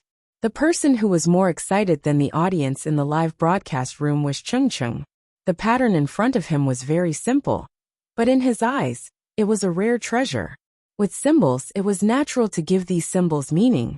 Jiang Pingji pointed at the full stop and said, "A circle is a circle. Why don't you use this pattern to end it?" Cheng Cheng nodded, and immediately made a mark near the full stop. He pointed at the comma and said, "According to what my lord said, this symbol has the intention of extending. Why don't you use it to stop?" Jiang Pingji agreed with Cheng Cheng's suggestion. After all, the comma was originally used to stop sentences. After discussing for the whole afternoon, Cheng Cheng's spirits were still high. His eyes were shining. When Cheng Cheng returned home, not to mention his wife, even his youngest son and daughter could see the joy on their father's face. "Father, what good thing happened to you? Why are you so happy?" Cheng Yuan had been tired all day in the government office. He felt that his arm did not belong to him. He did not know why his father was so happy. There were so many things happening in Wanzhou that it was scary. When Cheng Yuan was buried by the documents, he also felt a little remorseful. Why did he walk right into the trap? Cheng Cheng smiled and stroked his beard. He said, "Naturally, it's because there's been progress on the sentence reading." Really? Cheng Yuan knew why his father had been worried recently. Because of this, he had not been able to sleep well all night. Now that there was a breakthrough, as his son, Cheng Yuan was naturally happy for his father from the bottom of his heart. "Of course it's true." Cheng Cheng glanced at his son and said with some disdain, "There's no end to learning. You have to work hard." In the beginning, Cheng Cheng was quite satisfied with the knowledge of his two sons, but compared to Jiang Pingji, he felt that he despised everything. Cheng Yuan could be said to be extremely innocent after being suddenly lectured by his father. He had not been slacking off recently. Why did his father suddenly give him a warning? At the same time, the city gate had been locked, but a large group of carriages arrived outside the city. They thought that it was a passing caravan that would soon turn to another place to spend the night and enter the city at dawn. Who knew that the other party would stand outside the city in a daze and have no intention of moving? The soldiers guarding the city felt that something was wrong and sent someone down to inquire. "Who are you? Where are you from?" "We're from out of town. We're here to seek refuge with our relatives." The person who replied was a servant dressed as a child. Although he spoke in Dongqing's official language, his pronunciation was stiff, and it was a little difficult to listen to. When the soldier heard the other party's accent, his brows furrowed fiercely. His tone was a little forceful, and he bluntly chased them away. "Now that the city gate has been locked, if you want to enter the city, come back tomorrow." The servant smiled apologetically and handed over a money pouch filled with broken silver. "Brother, please don't be angry. It's late at night, and it's really not suitable to sleep in the wild. Why don't you do us a favor and help us pass a message to our master's relative to come out?" The soldier did not dare to accept these benefits. The higher-ups were very strict in this regard. He roughly pushed the money pouch back and asked casually, "Who is your master's relative?"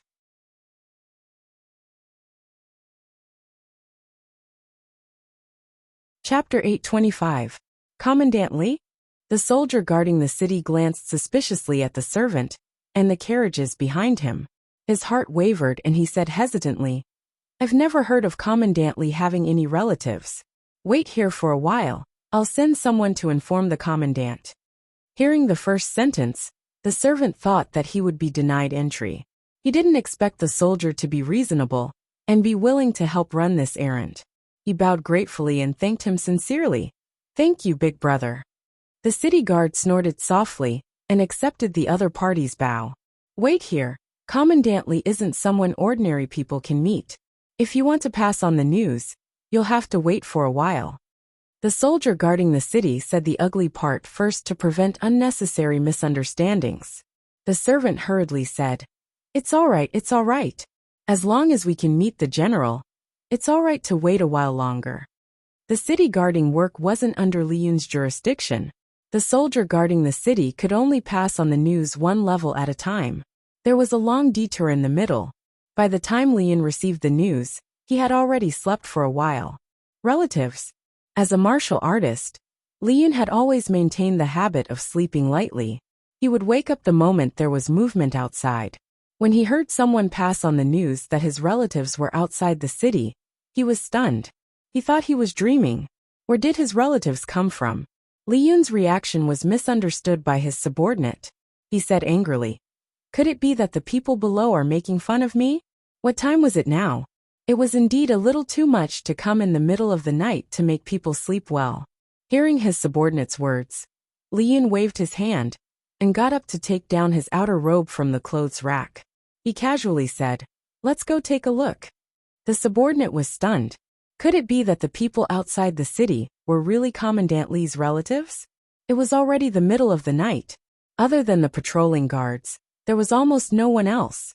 Li Yun rode his horse towards the city gate. When the soldier guarding the city saw Li Yun, he suppressed the excitement in his heart and bowed in fear and trepidation. Although Li Yun was a young lad, he was good-looking and good at fighting. His future was limitless.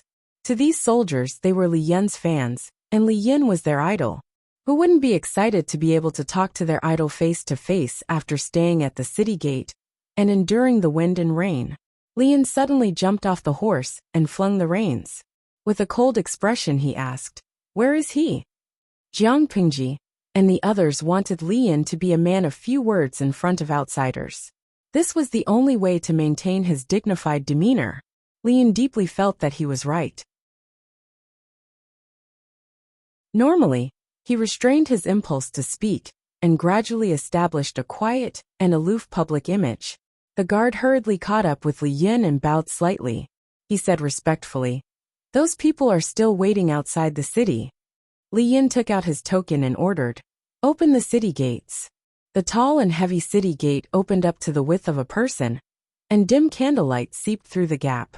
Li Yun's shadow was elongated, casting a shadow on the ground. Not far away, a servant dressed as a child was looking around. When he saw Li Yun appear, his eyes lit up. His appearance, demeanor, stature. If he was thrown into a crowd, he would be the center of attention. This person was definitely the one he was looking for. To ensure Li Yun's safety, there was a troop of soldiers behind him. The servant hurried forward, but unexpectedly, he was stopped by the guards. Li Yun waved his hand and said, "No matter, let him come forward to talk." The servant felt as if someone had poured a bucket of cold water on his head. His agitated emotions calmed down a lot. Li Yun asked him, "You said that your master is my relative?" At the same time, Li Yun sized up the servant. Although he was a servant, his attire was better than that of a commoner from a wealthy family. Li Yun did not remember having such a distinguished relative. He and his honored master depended on each other on the mountain. He had not even seen his adoptive parents in name a few times. How could he be a relative? The servant was about to speak when he heard a cold snort. The voice was not loud, but it was very clear, as if it was ringing in his ear. When Li Yun heard this voice, his first reaction was, "This person is a master of internal martial arts." His second reaction was that he was so moved that he almost cried. "I haven't seen you for more than 2 years. My disciple is so impressive." It was clearly a reprimand, but there was an indescribable pampering and joy in the voice. Li Yun was so excited that he almost forgot to speak. It was only when Xie Qian finished speaking and alighted from the carriage that he came to his senses. He saw Li Yun stride forward and kneel on the ground with a thud. He bowed and said, "Master, your disciple is unfilial. I was unable to welcome you from afar." The person who came was none other than Li Yun's honored master Xie Qian. When Xie Qian failed to assassinate the Zhongzhou empress, he dragged his good friend, the great scholar of Zhongzhou, Wan Xian, and fled for his life. Relying on his rich experience, Xie Qian and his men avoided the imperial notice posted by the Zhongzhou imperial family and left Zhongzhou without a hitch. Just as the war in Qinzhou was heating up, Xie Qian was worried that he would be dragged into the battlefield. He had no choice but to take a detour and head straight for Wanzhou. He asked around and found out where Li Yun was staying. Unfortunately, by the time he rushed out of the city gates had long been locked. "Get up. How old are you now? If outsiders see you crying, it will damage your reputation." Xie Qian bent down and helped Li Yun up. With the light from the torch, the bystanders noticed that Li Yun and Xie Qian's side profile was rather similar. Li Yun was young and his face still looked immature. However, after several battles, he already had the demeanor of a general. Xie Qian was mature and steady. His face was angular and slightly weathered. His eyes were as calm as a pool of stagnant water, which added to his charm.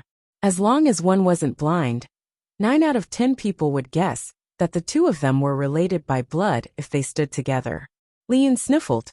When he came to his senses, he revealed a bashful expression. Only then did he realize that he was being watched. At this moment, Li Yun noticed an unfamiliar middle-aged man standing next to his master.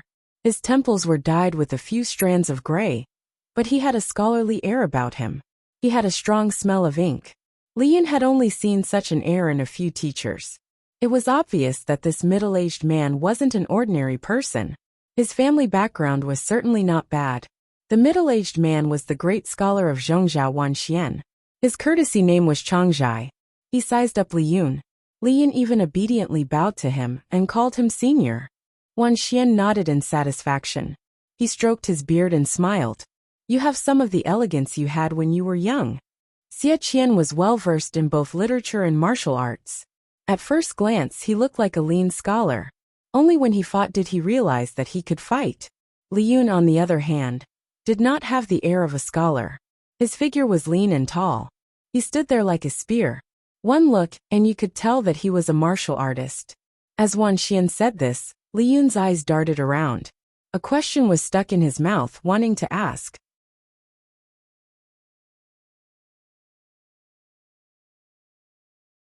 Chapter 826. Could it be, as Lu Shi said, that he and his master were not master and disciple, but father and son? Wan Xian also said that he resembled his master when he was young. This piqued Li Yun's curiosity, as if a few kittens were gently scratching him. Xie Qian sighed softly and said, "This is not the place to talk. Can we enter the city for a chat?" Li Yun hurriedly said, "Of course. Please follow me, master and this gentleman." After all, he was Li Yun's relative. Even Li Yun acknowledged him. So the city guards naturally had to open the city gates to let them in. The city was quiet. Occasionally, the sound of the night watchman could be heard. Li Yun brought him back to his mansion. Although his house was only a 2-level mansion, there were still many empty rooms. Xie Qian looked at him and felt gratified. "Looks like you've been doing well these past few years." Wanzhou was the place where the Tsingy army and the Red Lotus group wreaked havoc the most. But now, the buildings in the city were lined up neatly, the streets were wide and tidy, and the air was fresh and clean. It was unlike other cities, where the streets were filled with filth, and the air was filled with foul odors. Li Yun invited Xie Qian to sit in the seat of honor. His eyes were filled with admiration. "Master!" In the end, Li Yun was so nervous that he could not speak. It was as if thousands of flies were buzzing in his head. Xie Qian took a sip of tea and casually raised his head to look at Li Yun, who was kneeling not far away. He asked calmly, "What's the matter?" Li Yun stammered, unable to speak. After all, it was somewhat shameful to ask his master if he was his biological father. What if it was a misunderstanding? Master left a letter in the thatched cottage, saying that he wanted to seek revenge. Then did he succeed? Li Yun cowered and changed his question at the last minute. If Li Yun dared to look up, he would have realized that Xie Qian's bearing was not something an ordinary martial artist could have.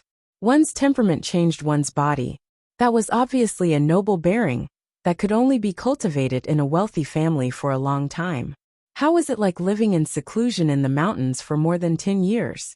Hearing Li Yun's question, Xie Qian's hand that was holding the tea paused. He almost spilled the tea. Xie Qian was also a martial artist. His kung fu was unusually stable. To make him make such a mistake, it was obvious how lethal Li Yun's question was. No, I failed. Xie Qian squeezed out these words through gritted teeth. Li Yun lowered his head and asked weakly. He seemed to have accepted his fate. Earlier, I met my lord's father, the Chongzhou magistrate Lu Shi. He said that he and my father were childhood friends. He even said that this disciple is not only master's disciple, but also very likely to be your biological son. Master, is this true? Xie Qian tilted his head and searched his mind for Lu Shi's face. He hadn't seen Lu Shi for many years. The impression he had of Lu Shi was still that of his youth. Li Yun saw that his master did not reply for a long time. His heart sank and almost sank to the bottom. What do you mean by very likely? It's true. Xie Qian added in a slightly displeased manner. His own son had been taken in as a subordinate by his enemy's daughter, and this matter was quite stifling. More importantly, the relationship between Xie Qian and Lu Shi was not as good as the latter made it out to be. When Li Yun heard this, he suddenly raised his head in astonishment, unable to contain his joy. After a long pause, he spat out a word. Father. Xie Qian nodded lightly. Yes. On the other hand, Li Yun was stuck. The expected reunion between father and son was supposed to be a touching reunion. Why was it so dull? Father. Then why don't you acknowledge me as your son? Li Yun felt a little wronged. He and his adoptive parents only met twice a year. The person he interacted with the most was Xie Qian. When he was young, he often wondered why his master was not his father. Xie Qian lowered his eyes and said, When did I not acknowledge you? Li Yun was stuck again. A teacher for a day, a father for life.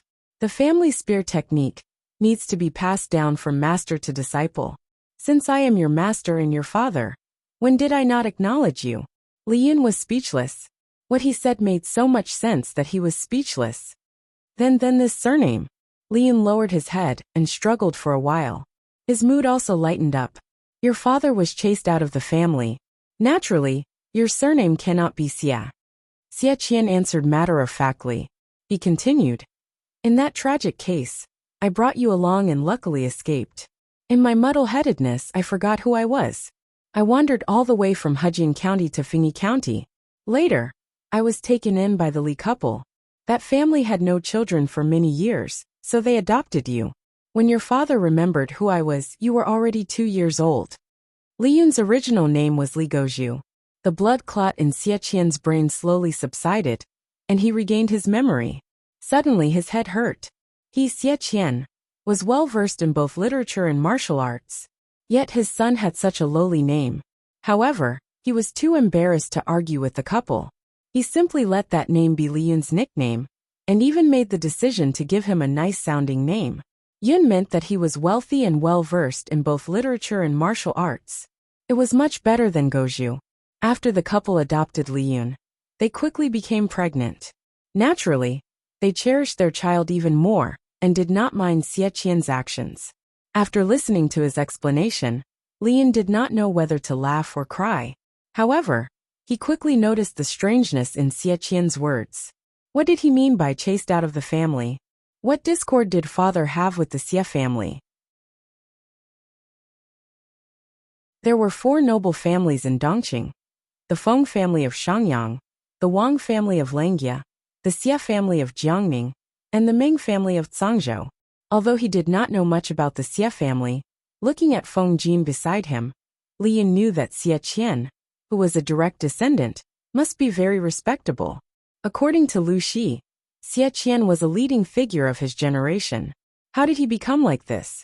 Because of Xie Qian, Li Yun specially asked Feng Jin about the Wang family of Langjia and the Xie family of Jiangning. he discovered something strange. These two families seemed to have faded out of sight at the same time. Their activities in the imperial court had decreased. Xie Qian's eyes slanted and he said plainly, "You are still a child. This matter has nothing to do with you." Li Yin was disheartened. He stubbornly changed the question. Then father's enemy is the person who killed Yan's mother? Who is that person? This time, Xie Qian did not avoid the question. Instead he said, "A demon." This monstrous genius wasn't just a curse, it was a real monstrous genius. Li Yin wanted to continue asking, but when he saw Xie Qian's calm face, all his courage disappeared. Then will father still leave? Li Yun's goal in life was very simple. He wanted to take care of his master, marry a wife, and have children. With his persistent efforts, he finally had a sliver of hope for the latter. If his master left, who would he take care of? "I'm not leaving." These three simple words were like music to Li Yun's ears. "Tomorrow, introduce me to him," Xie Qian said. "Introduce. There are some things that I need to discuss with your lord. Even if I can't find Lu Shi, it will be the same if I can find his daughter."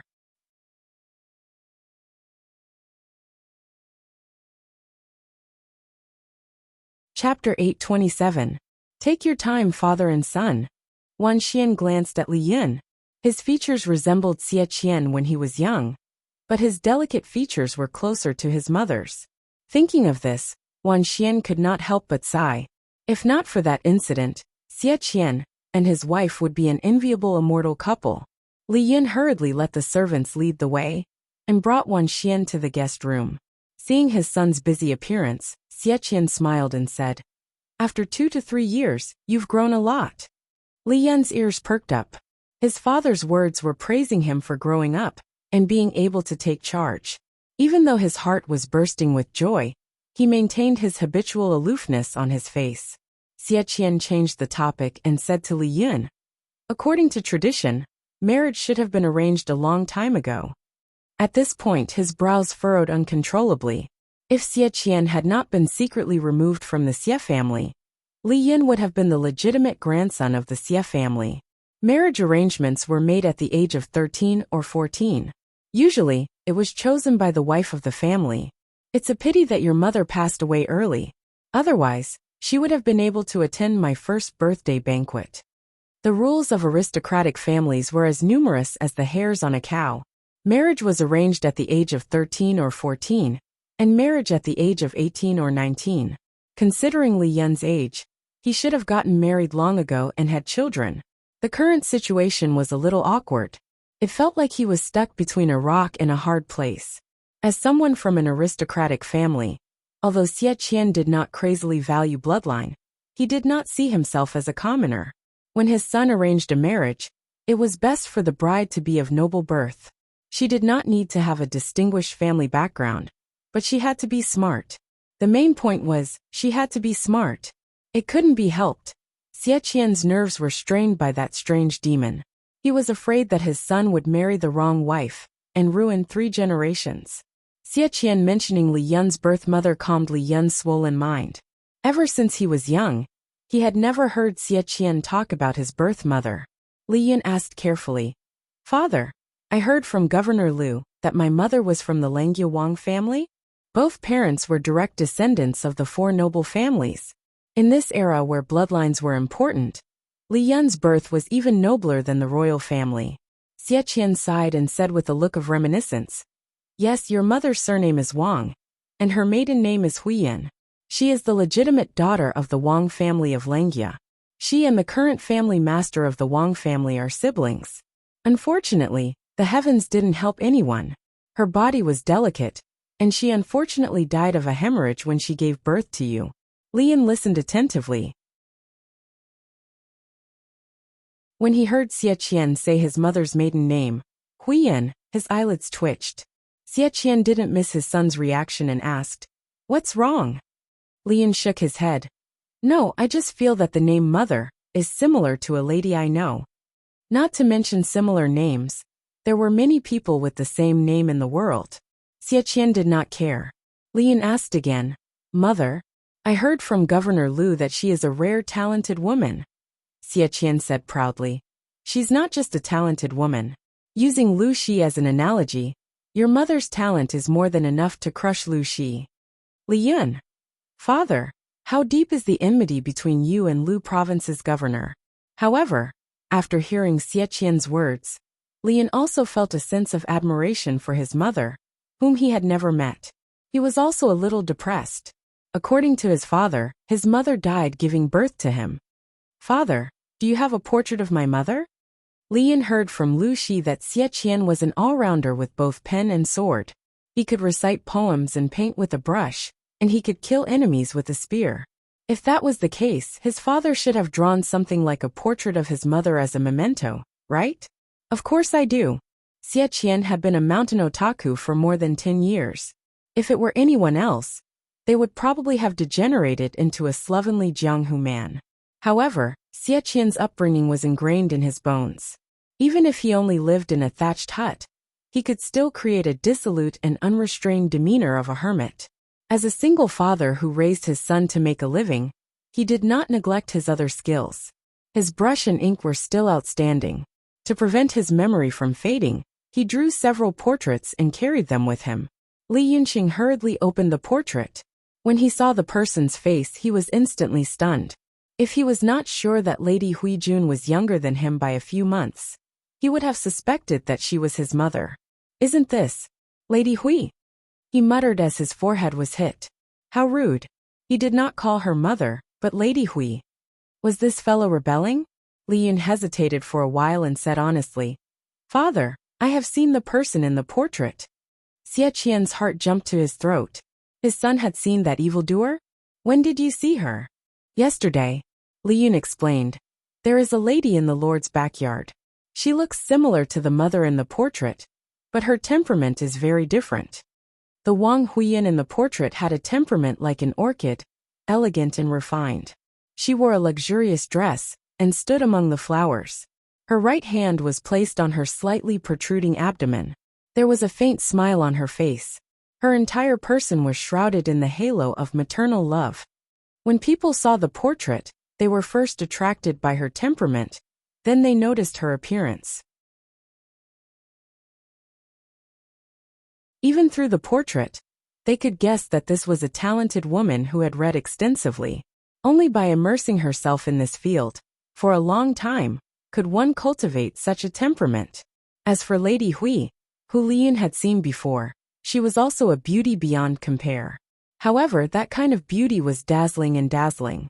One was reserved, the other was flamboyant. Hearing Li Yun's words, Xie Qian immediately became vigilant towards the woman who looked like his wife. Without waiting for Xie Qian to regain his senses, Li Yun carefully kept the portrait and said shyly, Father, what is it? Your son has a woman that he admires. Li Yun did not want his father to decide on his engagement.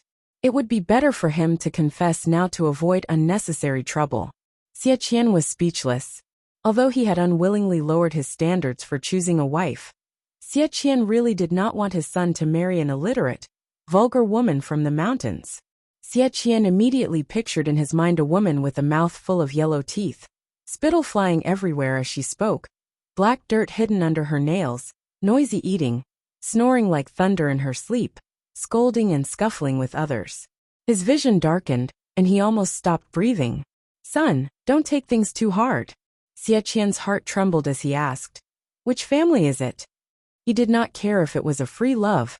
He just wanted to know which family it was. Even if it was a peasant girl, he would accept it. He only hoped that his upbringing was not wrong. Hejian's Shengguan family. I wonder if father has heard of it? Li Yun said a little embarrassedly. Her name is Shengguan Wan. Hejian's Shengguan family? Xie Qian knew this. He had already prepared for the worst, but did not expect Li Yun to give him a surprise. The wife of the Shengguan family is not bad. Does that mean father agrees?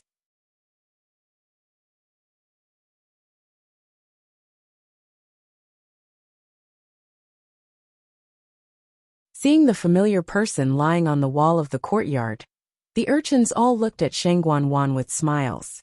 Shengguan Wan blushed in annoyance and placed the bamboo slips on the table, while the group of radishes burst into laughter. Everyone write down the words on the board. We'll check it later. There was a simple blackboard and chalk in the courtyard. The blackboard was just a piece of board that was painted black.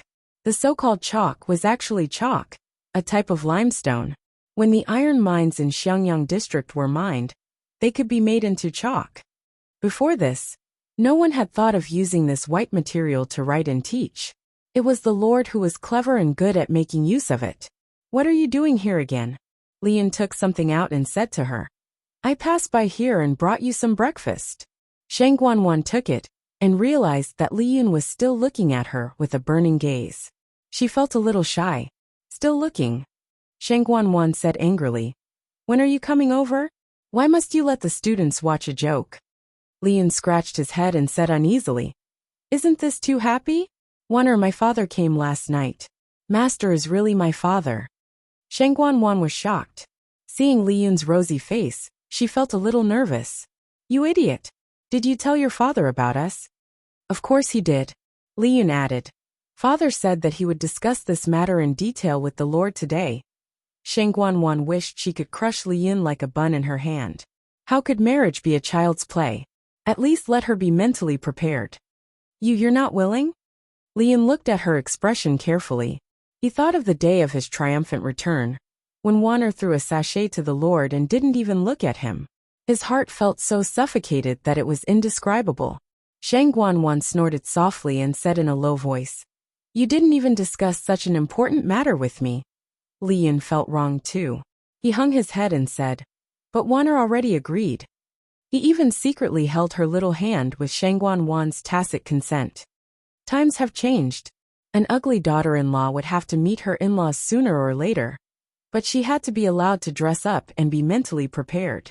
Shang Guanwan's heart softened when she saw Li Yun's dejected expression. "Forget it. What's the use of saying this now? I don't blame you," Shang Guanwan said. "It's getting late. Go to the military camp early, and don't delay. As for the marriage proposal, if Lanting agrees, I'll agree." Shang Guanwan's cheeks blushed. Without waiting for Li Yun to come back to his senses, she had already gone to the corner door and slammed it shut. Li Yun was left standing on the spot, laughing uncontrollably. Although Shang Guanwan was married, she was a widow. She didn't even have a fire-repelling painting as her dowry. She was as clean as a blank piece of paper when it came to matters between men and women.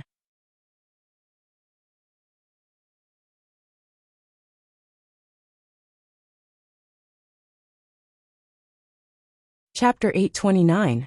Evildoer. Jiang Pingji's gaze shifted, and she secretly clenched her right hand. Her tone was filled with murderous intent. "I heard my father mention that evildoer. It was said that she was the culprit behind my mother's death.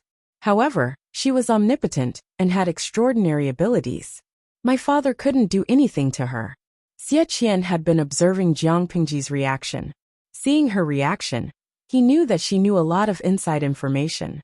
Lu Shi was a big-hearted person. He told such an important matter to his child. Wasn't he afraid that his child would do something stupid out of impulse? Xie Qian did not tell Li Yun the truth about his mother's death. He was actually afraid that his child would do something stupid out of impulse. That evildoer was not simple. Even the master said an ordinary human body could not hurt the evildoer at all. To put it bluntly, going there would be suicide. Rather than saying that she has omnipotent abilities, it's better to say that the person she hooked up with is powerful. Xie Qian sneered mockingly. His eyes were filled with obvious disgust and contempt. He continued, "Perhaps no one in the world can compare to her in terms of seducing the master." Jiang Pingji nodded in agreement. She smiled and said, "Since ancient times, heroes have a weakness for the charms of beauties. Even heroes among men are like this, let alone those ordinary people who are controlled by their bodies. I'm just a little curious. My father said that the evildoer has evil methods that are beyond imagination. She is comparable to Daji, who seduces the master. Why didn't any master teach her a lesson?" From the information obtained so far, it was known that there were no immortal techniques in this world, but there were methods beyond imagination. For example, monk Liaochen of the Hejian Buddhist temple. He could read one's face and know one's fate. Xie Qian frowned. Jiang Pingji's question was one that he could not understand. "All these years, I have secretly visited many hermits and masters. I know some inside information, Xie Qian said.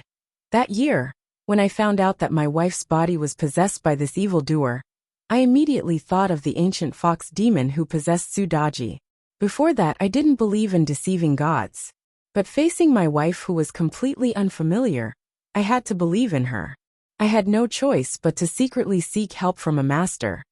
Xie Qian sought help from monk Liaochen of Hejian. Unfortunately, the news was leaked and the evildoer was alarmed. I heard father say that you're looking for Master Liaochen. Xie Qian nodded with a bitter smile. Yes, Master Liaochen. Unfortunately, before he could even see Master Liaochen, the evildoer had already discovered his intentions. The evildoer took the opportunity to ambush him and heavily injured him. Later, he encountered bandits who wanted to kill him. Xie Qian had no choice but to risk his life and jump off the cliff with his infant son. Fortunately, he won the bet, and the vines and branches on the cliffside saved his and his son's lives. Jiang Pingji's streaming room was still open. When Xie Qian first appeared, many viewers expressed that the uncle was really charming. Everyone was silently praising the uncle's looks. When they heard the conversation between the two, the bullet screen on the live broadcast screen changed in unison. Atlantis, does old handsome Xie Qian mean that he found out that his wife has been transmigrated? You are amazing, my ancient people. Yijan Mingming. That's normal, right? After all, they were partners sharing the same bed. How could he not notice? Yin Rian. I'm a little confused. Who can explain what's going on? Zesho Chojio. Do you remember that there's a transmigrato in the host's world? According to the content of the previous live broadcast, this transmigrator took over Xie Qian's wife's body and was later discovered by Xie Qian. The transmigrator took the initiative to kill Xie Qian's infant son Han Mei. Xie Qian and his son were lucky enough to survive. Of course, they would think of a way to take revenge. Kimmel Lemonade. This transmigrating isn't something that the person can control, right? But that transmigrator is really too much.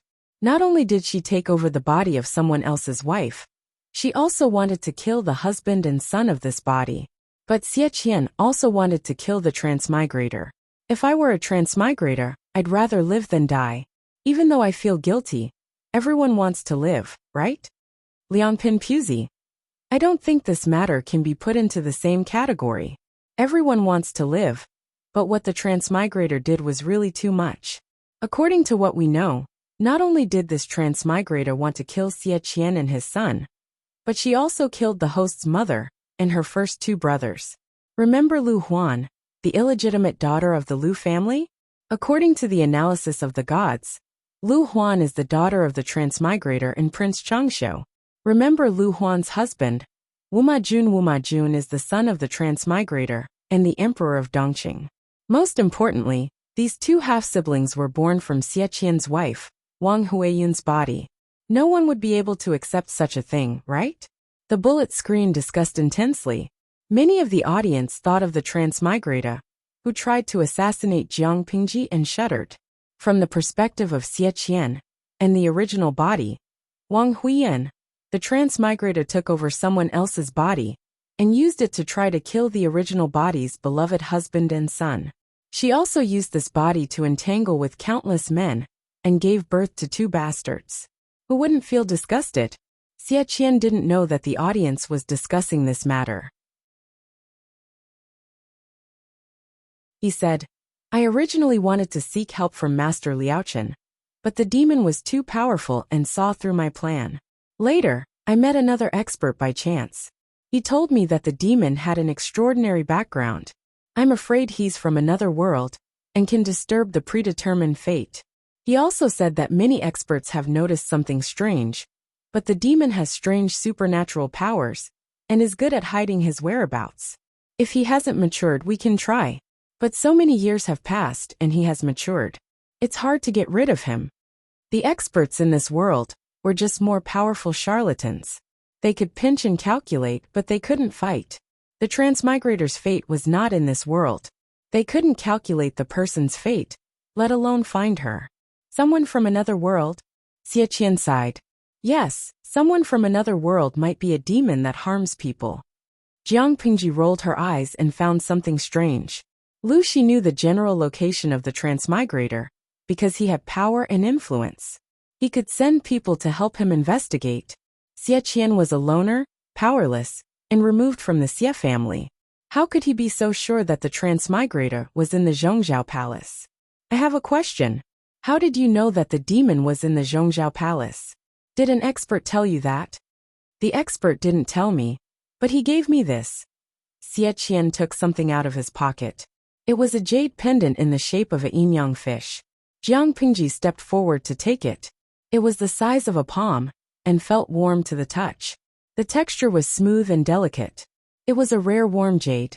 The jade pendant was very strange. It was half black and half white. The black was pure and the white was translucent. What is this?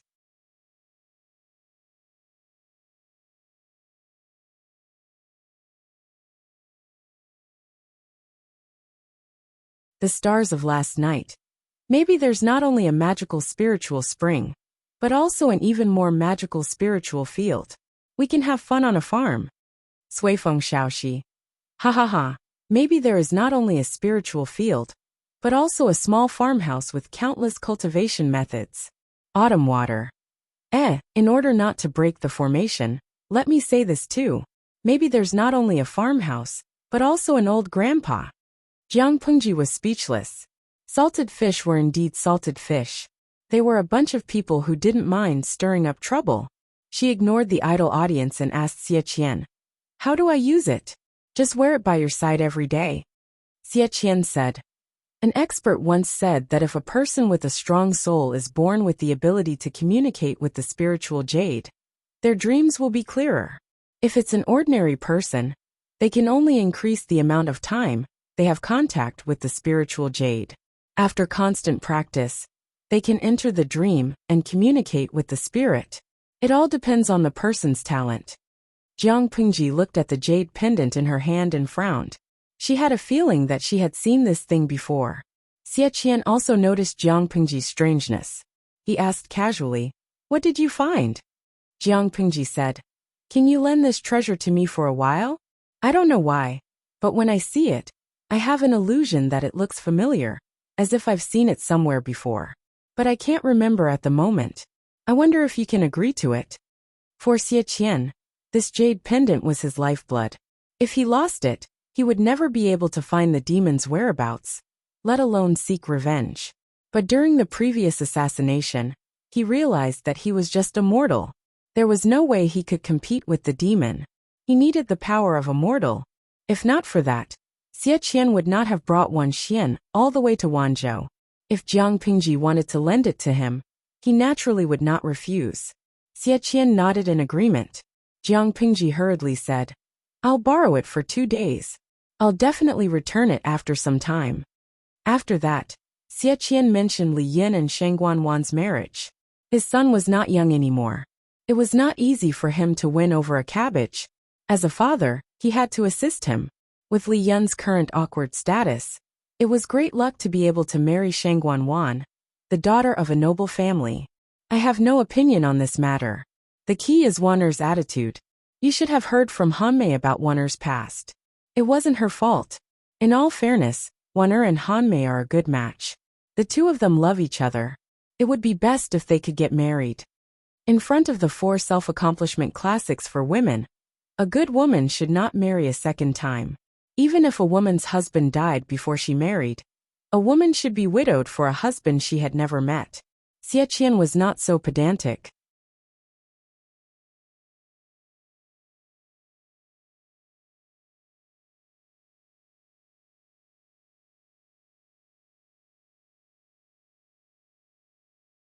When Jiang Pingji revealed the answer, the audience was in an uproar.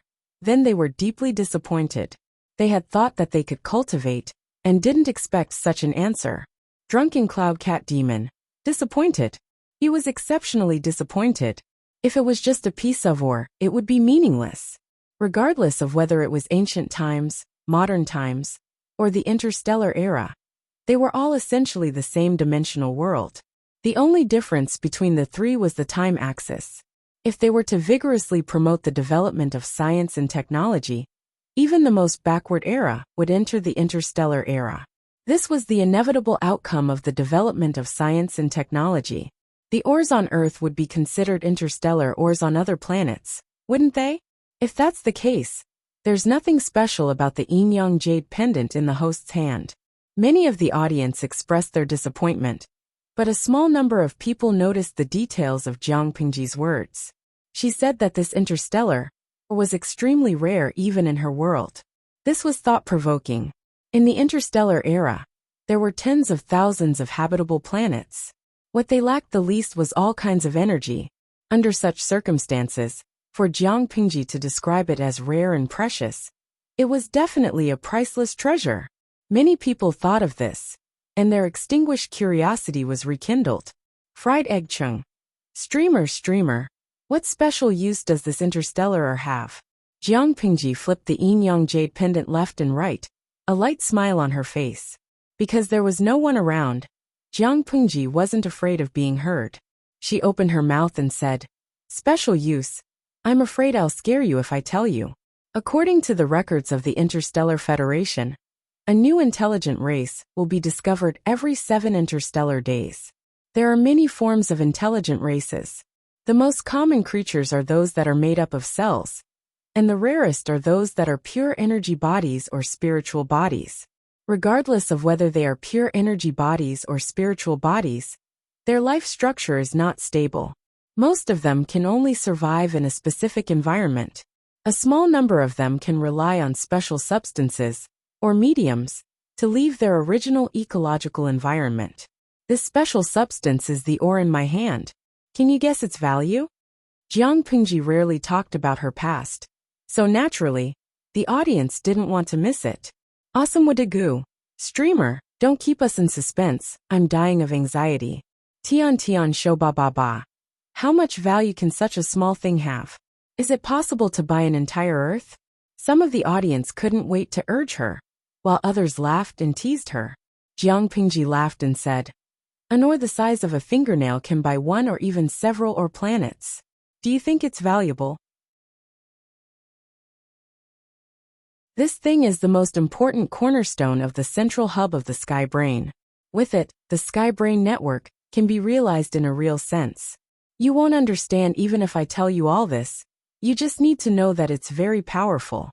Unfortunately, it's a waste of God's gift now. Such a powerful thing, if it was placed in the right era, could be used to its greatest potential and create endless wealth. But now, haha, it can only be treated as an ordinary accessory. Jiang Pingji was once one of the people with the highest authority in the Federation. In other words, her authority in the Sky Brain was second only to the Commander-in-Chief of the Federation. Many highly classified information that ordinary people couldn't come into contact with was completely open to her. She had interacted with the Sky Brain before, so she knew that the Sky Brain wasn't complicated data, but a living body. To be precise, the Sky Brain should be a virtual creature that was a combination of pure energy and spirit. This was very similar to a creature like the system. Speaking of which, it was strange. Even the Sky Brain couldn't completely leave its host, so how did the system do it? Was it purely dependent on the host? But the host was just an ordinary human. In theory, it wasn't enough to become the host of a virtual creature. Jiang Pingji touched the yin-yang jade pendant in her hand, her expression revealing some suspicion. But very quickly, she threw this question to the back of her mind. At that moment, the live stream room had already exploded. Such a small thing was worth who knew how many Earths? Was she kidding them? Why would Jiang Pingji have the leisure to tease them? You're tuning in to the Li Mei's Wuxia Whispers YouTube channel. We're so grateful for your support. And don't forget to subscribe to join us on this incredible journey through captivating stories. Your generosity through donations truly makes a world of difference, as it's the primary source of revenue that allows me to expand and enhance this channel for you. Thank you from the bottom of my heart for being a part of this adventure.